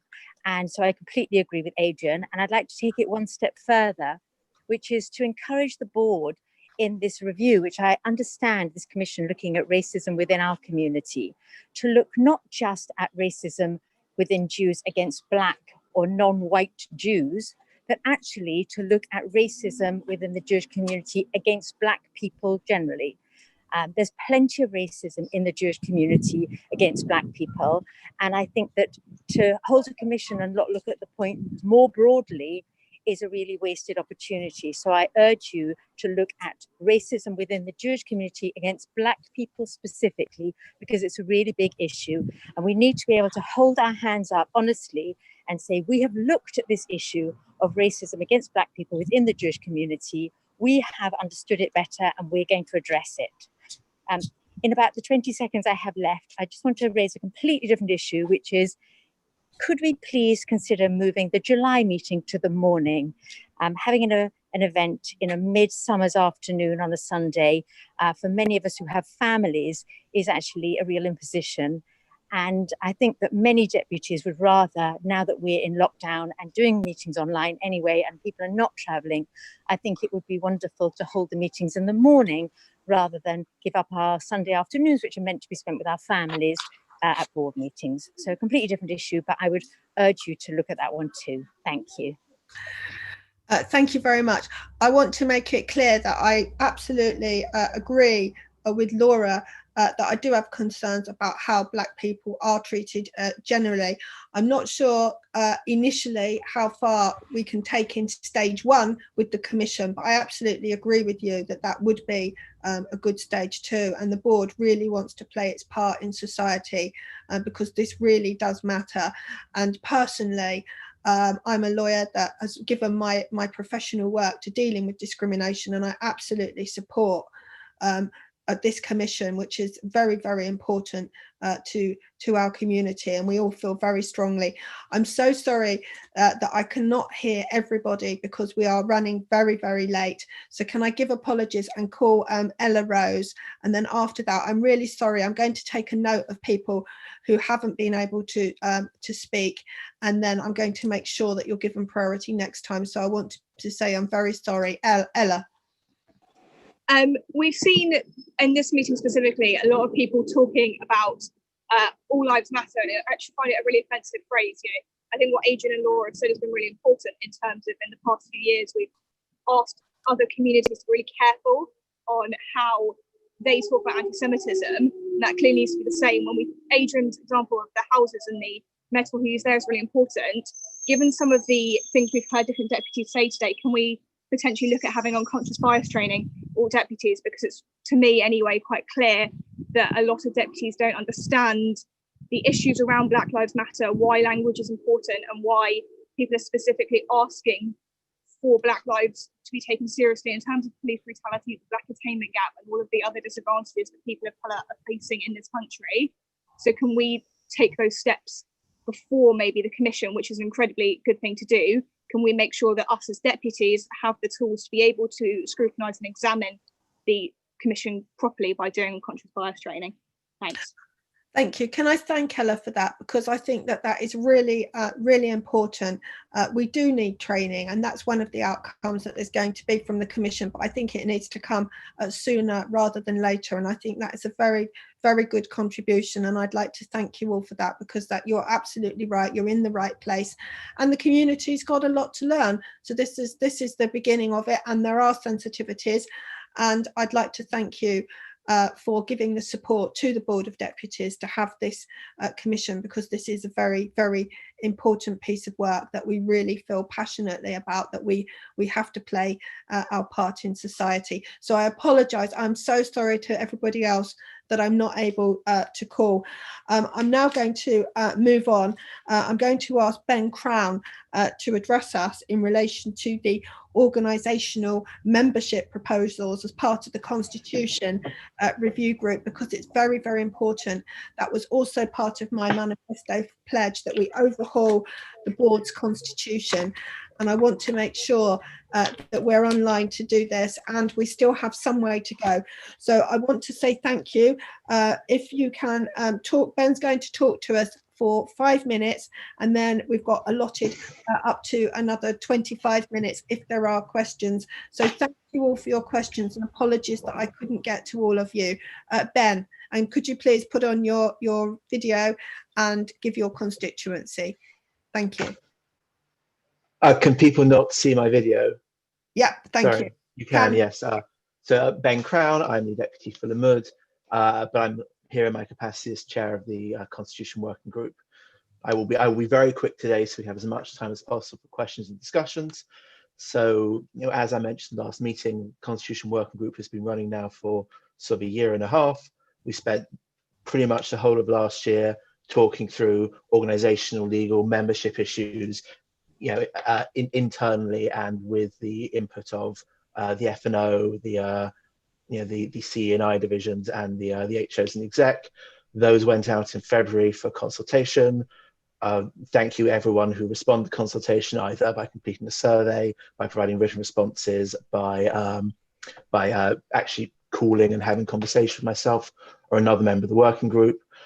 Since then, obviously, we've had a chance to absorb everything that comes back. There was an open meeting a couple of weeks ago, so an informal meeting which deputies were invited to between plenaries, where we had a chance to discuss some of this further. And the working group has now come back with a revised set of proposals, which was sent to you last week with the rest of the board papers. I will just very quickly summarise that.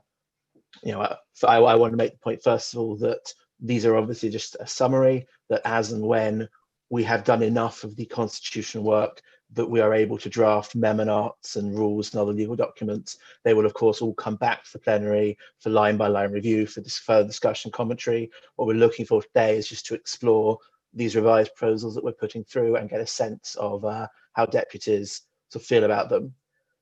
So we started off with our initial remit was just to update the membership rules based on where the community is now compared with where the community was when the rules were last drawn up.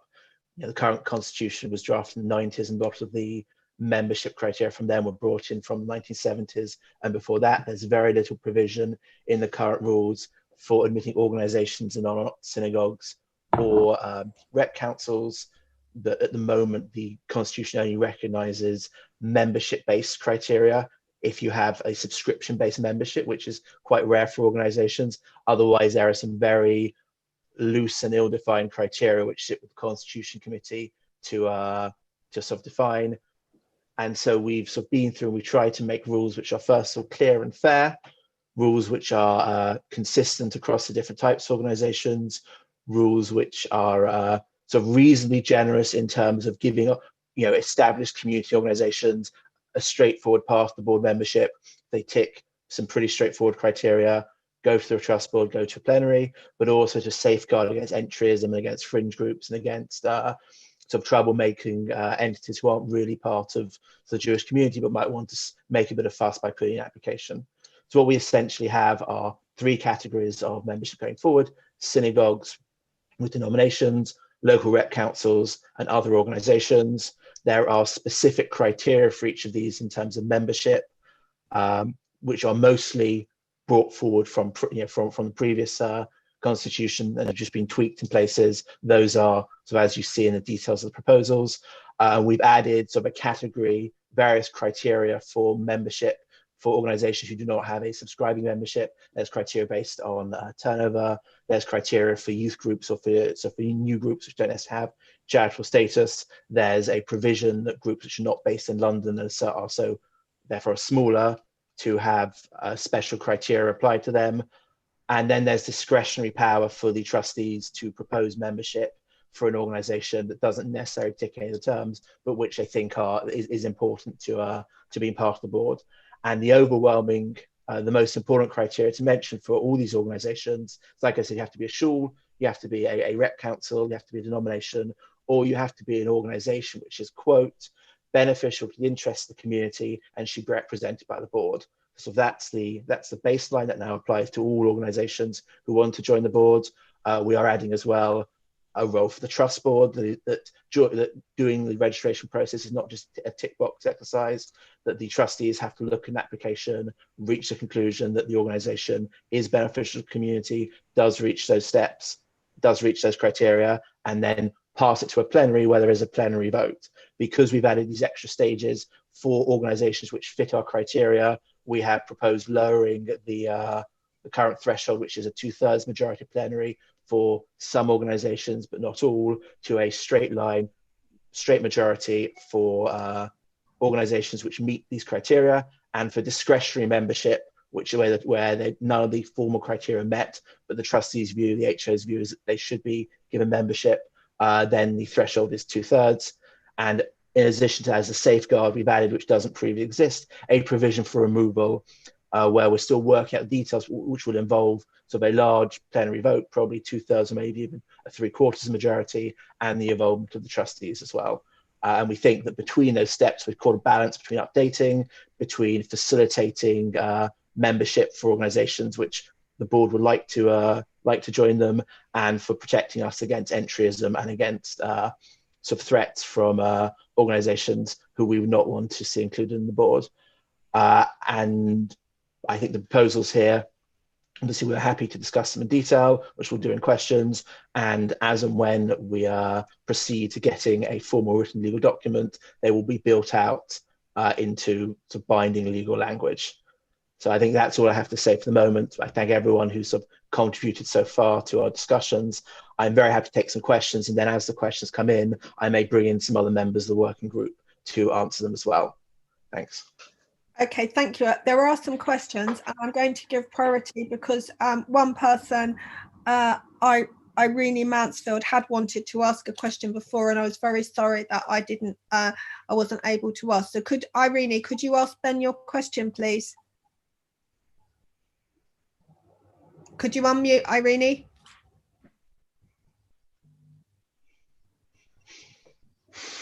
I think your camera's off, or we'll have to move on otherwise, but I really want you to have the chance.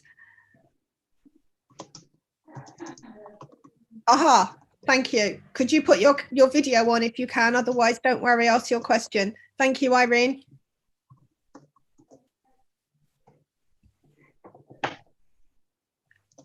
Well, we can't hear you, unfortunately. I'm going to have to go on to the next person. If you can unmute yourself. Oh, if you've unmuted. No, you haven't. I will have to come back to you if you can work out how to unmute yourself. Paul Jacobus, would you like to ask Ben your question, and we'll try and come back to Irene. Paul. Yes, hi, thank you very much indeed. Ben, thank you very much for presenting the new objectives. Could you explain how we're going to give guidance as to what beneficial into the interest of the community means, noting the disagreements we're having at the moment of what beneficial to the interests of Israel means, the open debates we're having there?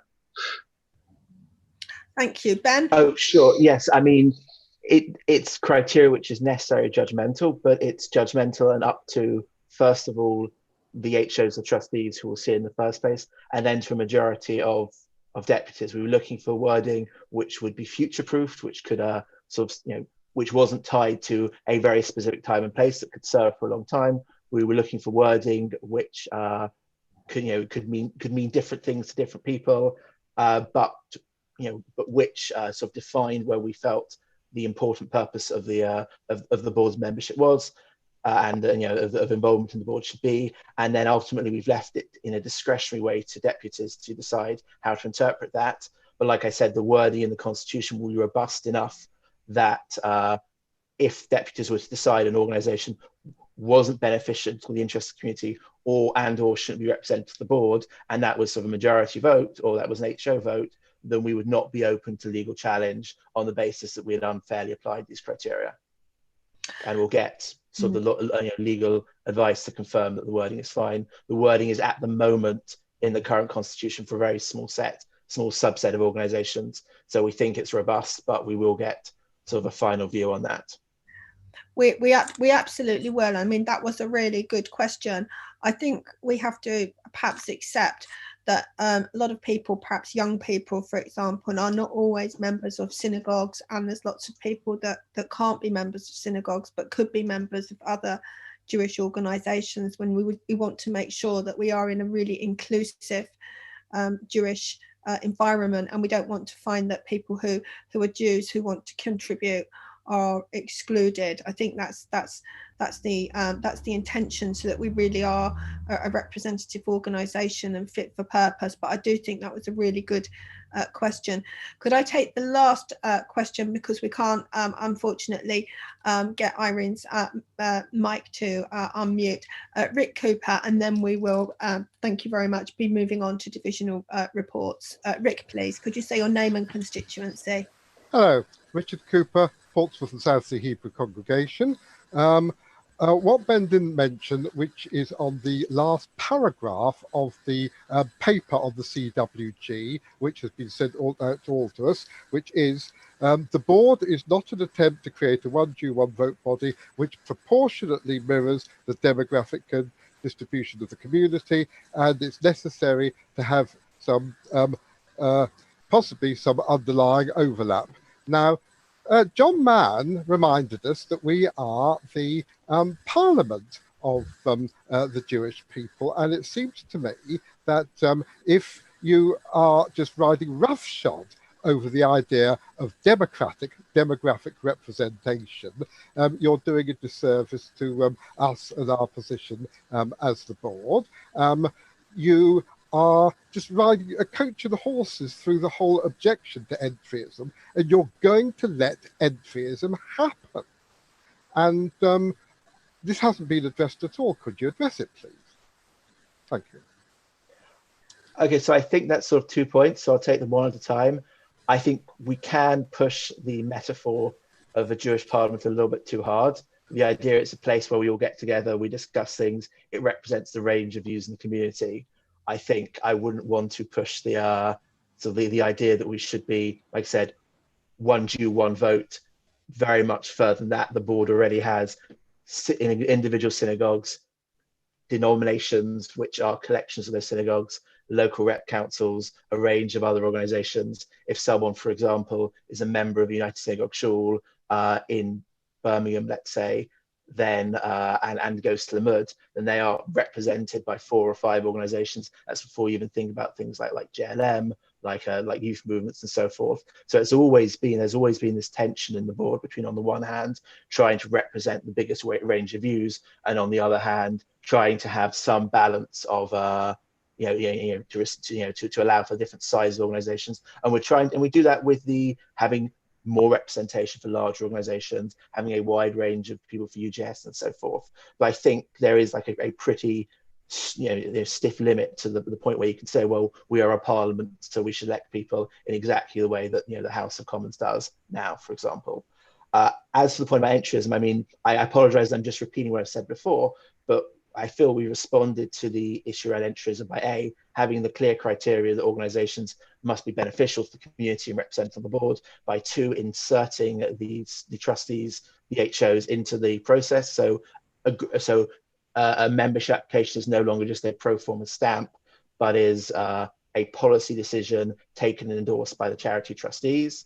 And then we are retaining, as now, the idea of a plenary vote to confirm or reject. The ultimate decision still sits with deputies. There's no way an organisation will be admitted to the board unless it's acceptable to the majority of deputies and to the trustees, and unless they meet these criteria, which are wide enough to work when we need them to, but also will protect us if we want to deny entry to someone. I think that's very important, that deputies do have the final say, and in my view, where you have very large communities, I personally understand why there are more deputies, but at the same time, we want to make sure that in the future, as we're looking 15, 20 years ahead, that if people are involved as Jews through other organisations, that they're not excluded, but deputies are going to have the final say. There's no way that anyone is suggesting that organisations should be submitted otherwise. I was going to ask Ben, do you want to tell us what the next steps are on now? Because that we would just like to know how. Yes, of course. So there are 2 other issues which we said we would bring to this plenary, this specific one in June, which because of time constraints and the range of other things going on, we've not been able to. Those are, 1, an updated and revised version of the working group's proposals on the trust board and an advisory council structure, which we proposed to replace the current exec and HO system. That needs a little bit more time to be worked out in full. We would hope to have that for deputies in advance of the next meeting. Then there were some various detailed proposals in relation to divisions and so forth, which I think we would like the plenary to discuss if there's time. And then at some point we will need to have a meeting where we can actually, well, I mean, before the meeting, we will give the deputies paperwork substantially further in advance than sort of the papers usually go out for a meeting, to see the proposed new memo and arts, proposed corporate documents for both entities, and that will need a formal confirmatory vote.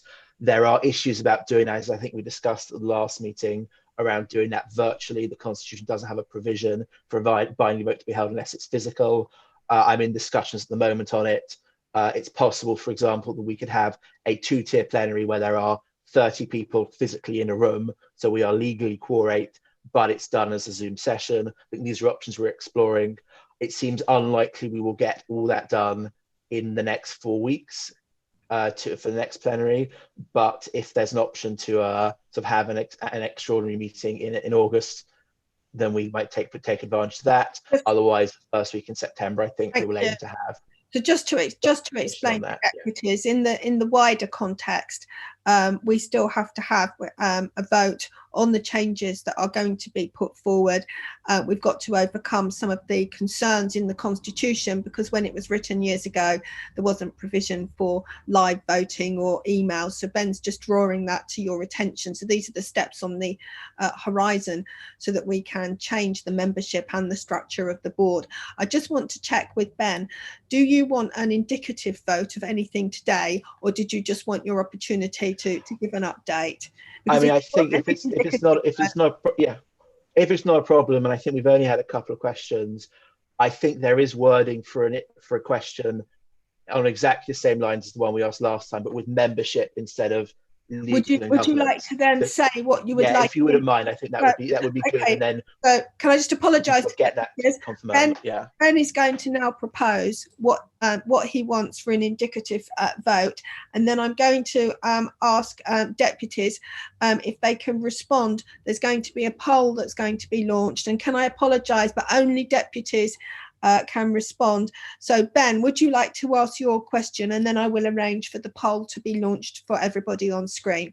I think the word of the question is, do you approve in principle the Constitution Working Group's proposed reforms to the board's organisation and membership?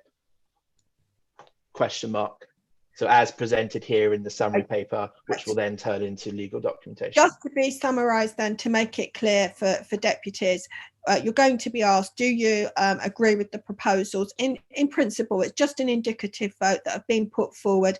If you're not sure and people vote no today, we can give you a better explanation, and there's still time to do that, and we've got to come back to you anyway. But if deputies are able to, could they please respond to the poll? And I would like to ask, here we go, here is the poll. So would you like to vote, please, if you can? Oh no, I can't vote because I've been made a host. So if you just add one to fine to the yes side. I can't vote either.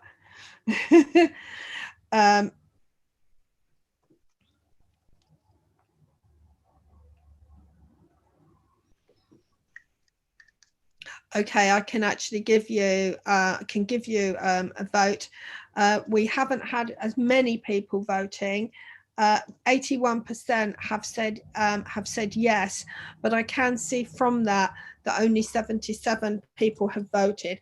So what that indicates to me, thank you very much for that, Ben, is that we need to give a bit more explanation to the deputies that are on the call, because we've got a lot more deputies on the call than 77, but that's still very, very useful. But from that, I've taken that we do need to do just a bit more work to explain the options. And can I say thank you to Ben, because he's been doing a huge amount of work with the Constitution Working Group. This really is not an easy task. And I really want to say that we're very, very grateful. So we will bring this to you, and we may well have also another separate meeting. So it's very important that our Constitution is fit for purpose. So thank you very much for that, Ben. Thank you. I'm very grateful. Can I now come on, please, to the divisional reports? Could I ask Amanda to go first, followed by Sheila, Stuart, and Edwin? And if you can be, apologies, as brief as you can, because we're slightly overrunning, that would be appreciated. And I will still ask the questions because I can see everybody on the screen. So Amanda.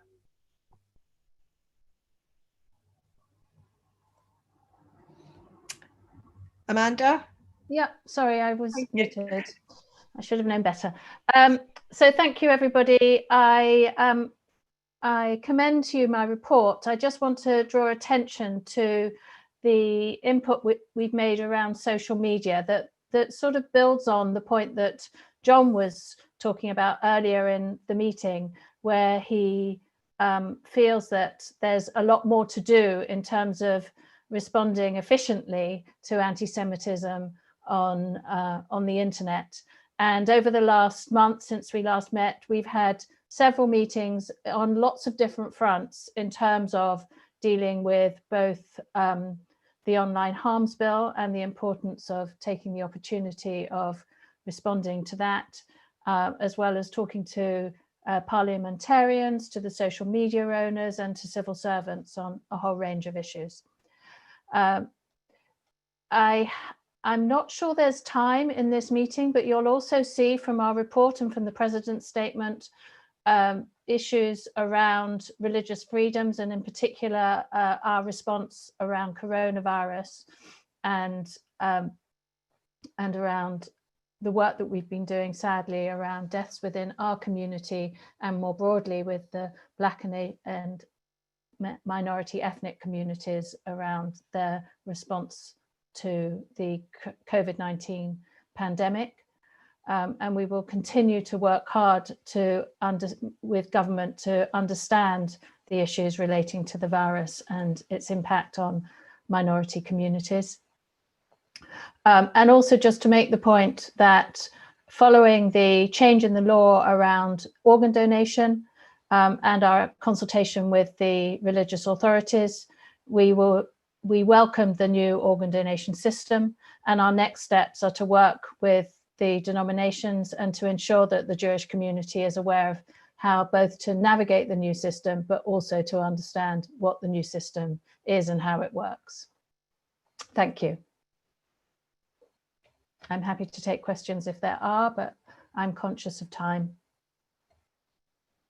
Thank you very much. There aren't any questions, but I do want to put on Deputy's horizons that there was concern, and I'll come back to it after the division report, that the poll was cut off prematurely due to a technical fault. So I'm probably going to ask everybody after Amanda if they wouldn't mind re-voting. So I'm going to really apologize. I really apologize for that. So if you've finished your report, there are no questions. I want to thank you, Amanda, and thank you for all the work that you've been doing. It's very appreciated. So apologies due to the technical fault. Could the poll please come back up on screen? Thank you. I'm not going to touch it. Could you please re-vote? I'm very grateful to deputies.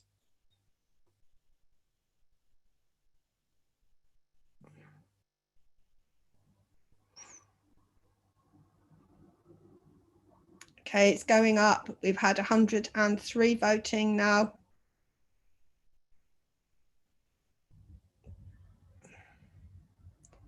We're up to 105 voting. Okay, thank you very much. That's great. We can end the poll, and I'll give you a final. Thank you very much. Right, so the final outcome, 106 people voted, which is 84%. It's roughly the same. I think that still indicates to me that we need to do some work on it, because that means there's still quite a few people that are not voting. So that's important to me that we get more information out. So I apologize for having to rerun the poll, but thank you very much. Thank you. Sheila, could you present please your report? Thank you. Sheila. Thank you, Marie. Thank you. I'm here, everybody. Good afternoon. Last time I wasn't able to present because I got thrown out. This time, I'm here and it's good to see everybody. So thank you for Marie for the opportunity, and thank you everybody who's done so much hard work virtually, all the meetings we've been having, Talia for presenting such an amazing report. I'm proud to present it. Hopefully everybody's had it. and very happy to take any questions. I would just allude to what Marie said about an extraordinary or an extra plenary. It would be a formal debate with the motion going forward, where deputies would have to register, and anybody who wanted to speak would have to be sort of let us know beforehand. It would not be live streamed, so just a little bit more flesh on those proposals there. Okay, so happy if anybody wants to take ask any questions through Marie. Thank you. Thank you very much. Okay, so we've got Anthony Bolkover. Would you please like to unmute and say your name and constituency, please? Thank you. Yeah, hi, Anthony Bolkover, UJS. So on the matter of the proposed plans by the Israeli government to apply civil sovereignty over parts of Judea and Samaria, the board has rightly pledged not to take a partisan stance either way on this issue, but rather to remain neutral and to facilitate the debate from all sides. I understand that the board's leadership have met virtually with the youth organisers of the petition against the so-called annexation. So in the interests of fairness and for promoting the board as an inclusive and pluralistic body, willing to listen to the diverse range of opinions that such an issue like this provokes within the community, will the board's leadership also be willing to meet with a coalition of the many young Jews who have alternative perspectives, either those who support the extension of Israeli sovereignty and would like the board to do so also, and also those who have their own personal views on the subject, but don't want the board to take a side publicly? Thank you.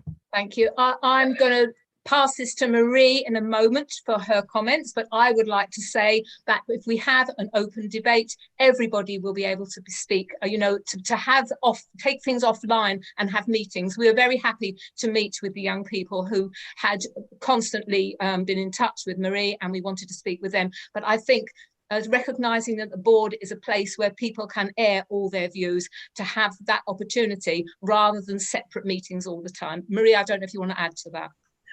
We're absolutely open to meeting people with other views, but can I just say, if there are any people that do have views that are unacceptable, for example, people support the Kohanis, people that really are not palatable, that I'm afraid does fall into a different reason. But absolutely, the board is very happy to meet people with very different views. But there still always have to be red lines, whoever you meet from whatever side of the floor.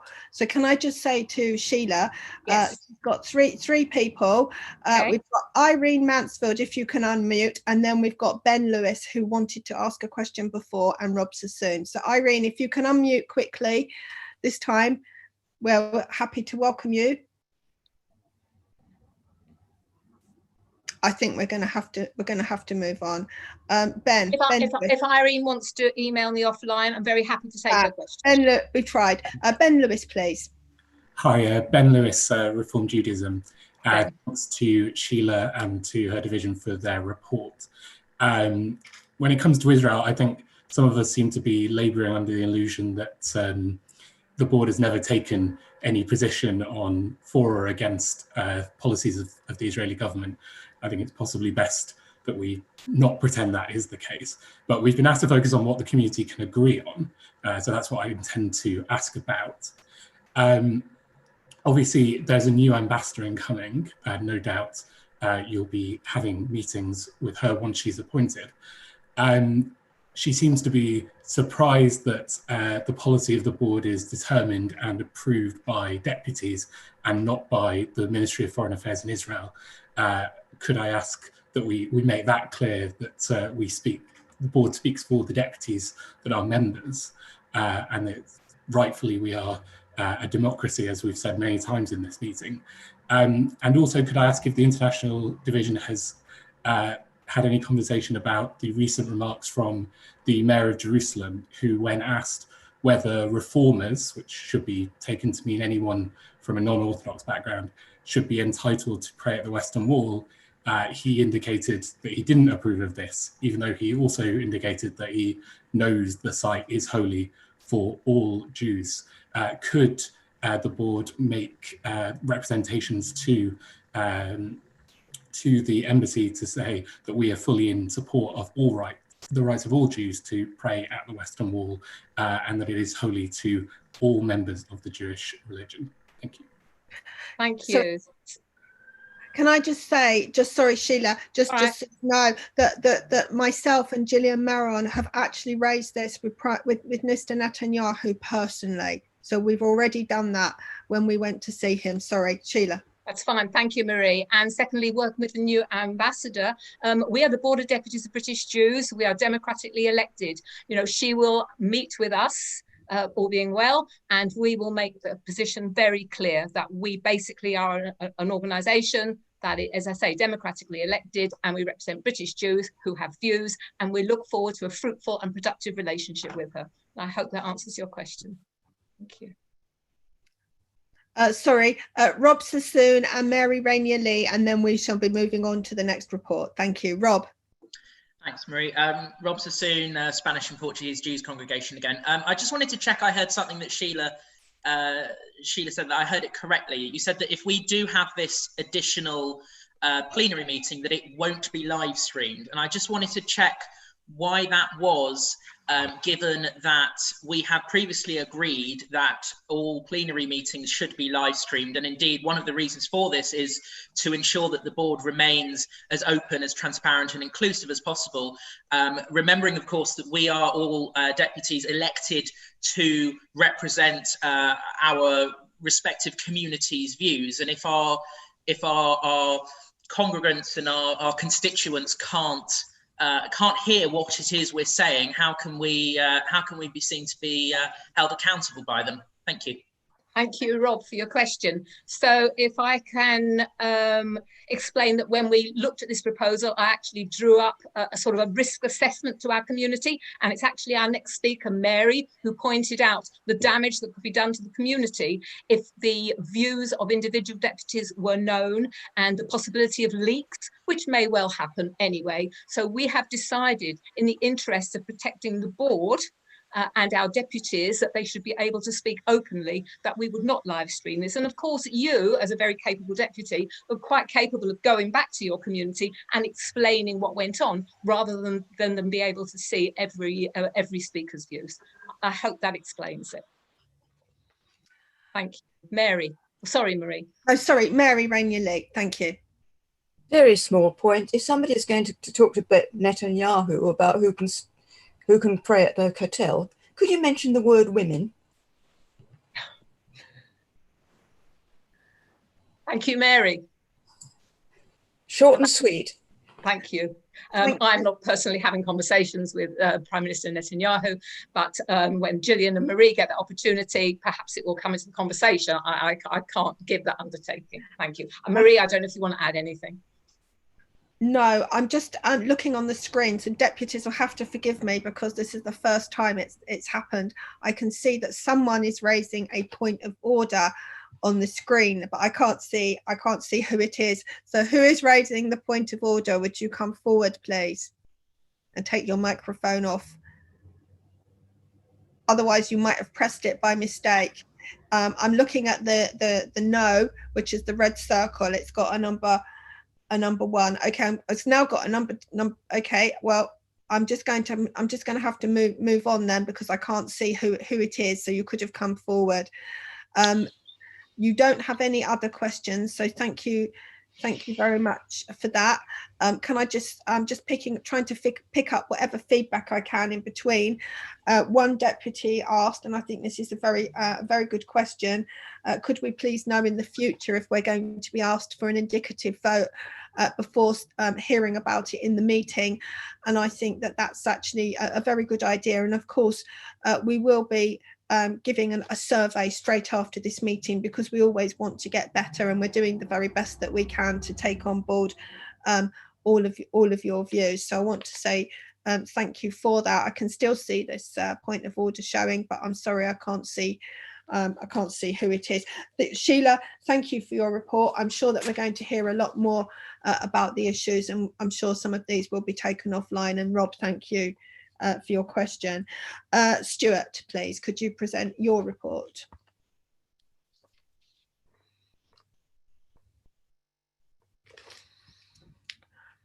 Thanks, Marie.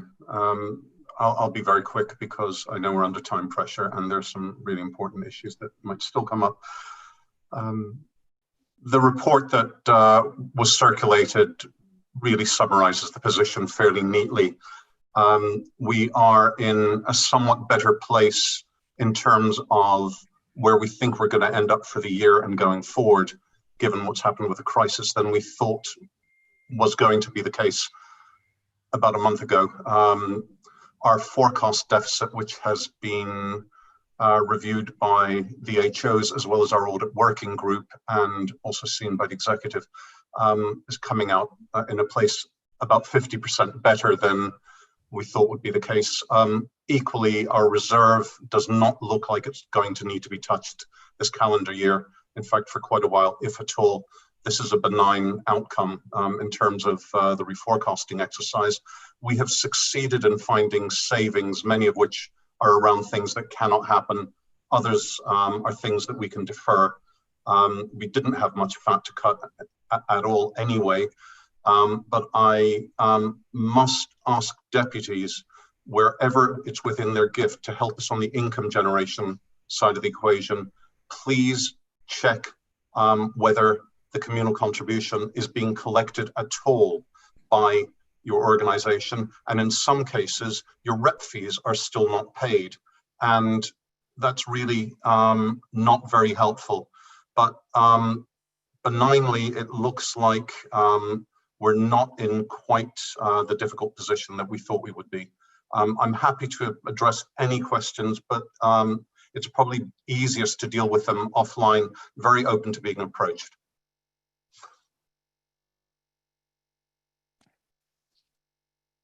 Okay, thank you. I can't actually see any questions, so thank you for that. Another question that's come up in between for our survey will be to ask what time are we going to have the plenary meeting next time? And there is a last minute question. There we go, Stuart. We do have a last minute question from Doris Schmetterling. Could you please unmute, please? I think I'm unmuted. Can you hear me? Can you put your video on? It's a very nice butterfly. I'll try it because don't worry, move on. Please say your name and constituency. It all went funny. Okay, I can't see anybody. But anyway, this is Doris Schmetterling, New West End Synagogue. Question is about the money. I know from the United Synagogue, and I suspect the other synagogue organization will be in similar positions, is that the full economic consequence of this pandemic is not known yet. So I don't know if you can hear me, but it's frozen. So will there not be consequences after all, serious consequences for the finances of the board? Okay, Dory, that's a very good question. But if you read the report and the one from the last board meeting, we have captured that situation precisely in both reports. And the message I was trying to convey was that the situation is somewhat more under control than we feared a month and 2 months ago. We are still projecting a pretty substantial shortfall in income this year, but it is not quite so serious a position as we feared. If anything, it's only half as bad, and we're not likely to have to touch our reserve. But of course, we have taken absolute account of the situation and reduced our forecasts in terms of how much income we can bring in, Dory. I would encourage you to read both reports and come back to me with any questions beyond this meeting. Thank you. I think that David Sello has got a thumb up, so I think he wants to ask a question. If he doesn't, I apologise. Do you, David? If David doesn't come in, then I know I've got that wrong. No, okay, I'm going to move on. Stuart, thank you very, very much for your report. Could Edwin please present his report? Thank you. Thank you, Mary. I'm delighted to present a packed report, and even more delighted actually because when we assembled it went over 3 pages, and then it was deemed to be too long, and we had to cut a whole page. When in times of budget restrictions and lockdowns, to have so many to report on is a fantastic pleasure, and it's a testimony for not only the division's work, but of course supported and backed by a fantastic staff. I particularly wanted just to mention 2 things here: the youth engagement, want to actually, it's a groundbreaking young steering committee, and I wanted to deny heading it or doing anything other than facilitating it. And from now on, actually, they have the full authority to come up with an engagement policy, including a full plenary run by young people.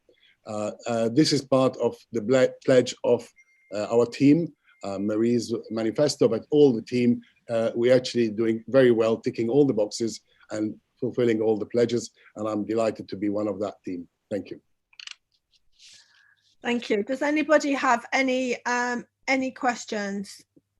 Yes. Okay. So can Jeremy Michelson, could you please unmute? Say your name and constituency, followed by Sally Strauss. Thank you. I think am I unmuted? You are indeed. Yeah. Welcome. Yeah, Jeremy Michelson, Manchester, Great New and Central Synagogue. It's not really a question, Edwin. It's really to thank the board, thank the honorary officers for listening to the needs of the regional deputies. When I first became a member of the board, deputy 5 years ago, people said to me, "What are you doing that for? You know, they're London centred. They never listen to people from from the regions. You know, why are you bothering?" Well, I think you proved them all wrong by appointing Sarah Radovan in a permanent capacity as in the regions. You've shown that you've listened to the feelings of the regional deputies assembly and council. That we petitioned you both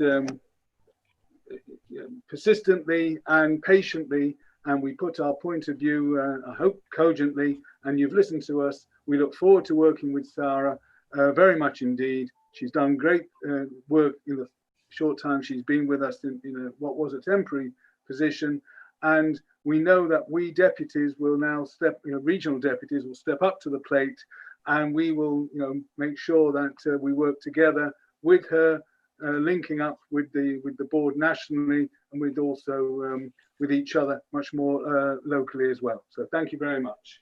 Thank you. And those who came to the division saw that a combination of Sarah Radovan, Lauren Kalos, Vice Chair Andrew Gilbert, and Ed Horridge. Between them, we literally, the board is reaching every corner of the United Kingdom, including communities a size of 10 or 15 people. And that is a legacy we will leave for the next team. Thank you very much, Jeremy, for mentioning that. Sally, thank you. Sally Strauss. Can you unmute, Sally? That better? Thank you. Yeah.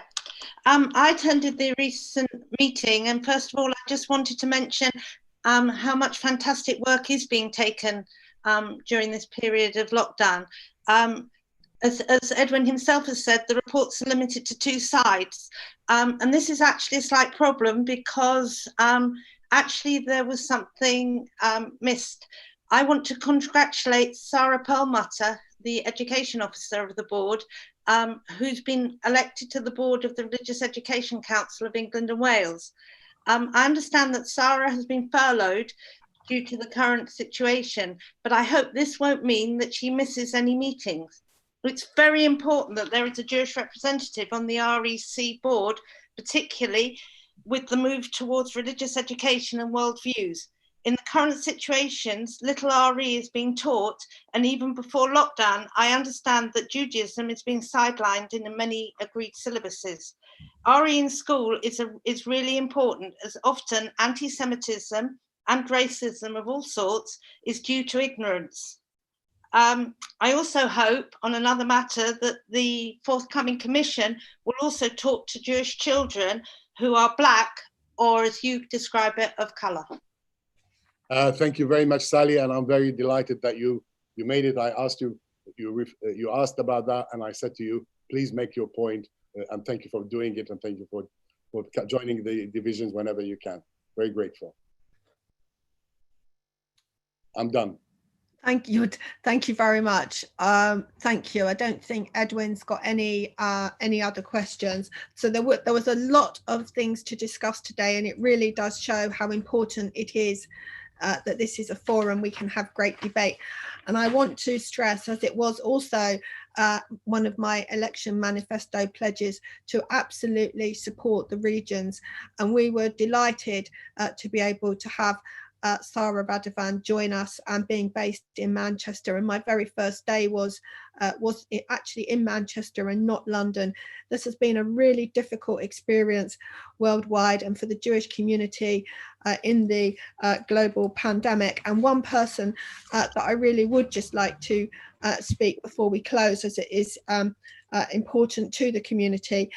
We have had now, we know 497 deaths in the community, and David Katz has done a huge amount of work for us in this pandemic. Could I just ask if he's online, if he would just come online just to speak to us about this and medical examiners before we close?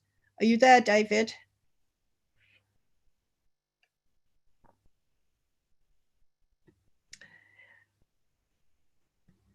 Okay, it doesn't look like I'm going to be able to get to David, but I just wanted to say on these figures, it's 2.5 times higher the general population for Jews, which is 0.4, so that's 1% of the population, and that has been a very difficult time. And I'm really proud of how we've come together, the whole community, how we've rallied, we've spent time with each other, we've connected. And I don't know about you, but we've really, really worked incredibly hard during this time. We've worked together to face the challenges, and we've become connected through technology. And so much of you have put lots and lots of time into helping others. And I'm just very proud of everything that we've done in very difficult and challenging times. And I want to thank you for all the work that you're doing, and thank you for being deputies and all the hard work that you do. We will have a survey after this. We always want to try to do better and to listen to what we're saying. And I'm very sorry. I've got a couple of people who now want to speak, but I'm afraid we're going to have to draw it to a close. And can anyone write in if they've got any questions? We'll try to take them offline, and apologies for people that we haven't been able to get to today. But I want to say how great it is that we've had a chance to see you. And I don't know if we can end by potentially all unmuting and trying to have a nice wave, so we can all just try and connect and have a big wave. That feels so nice to. I'm just looking at everybody. Bye. Marie, thank you very much. Thank you, Marie. Thank you, Good to see everybody. Thank you. Thank you very much. Thank you. Thank you. Stay well. Bye.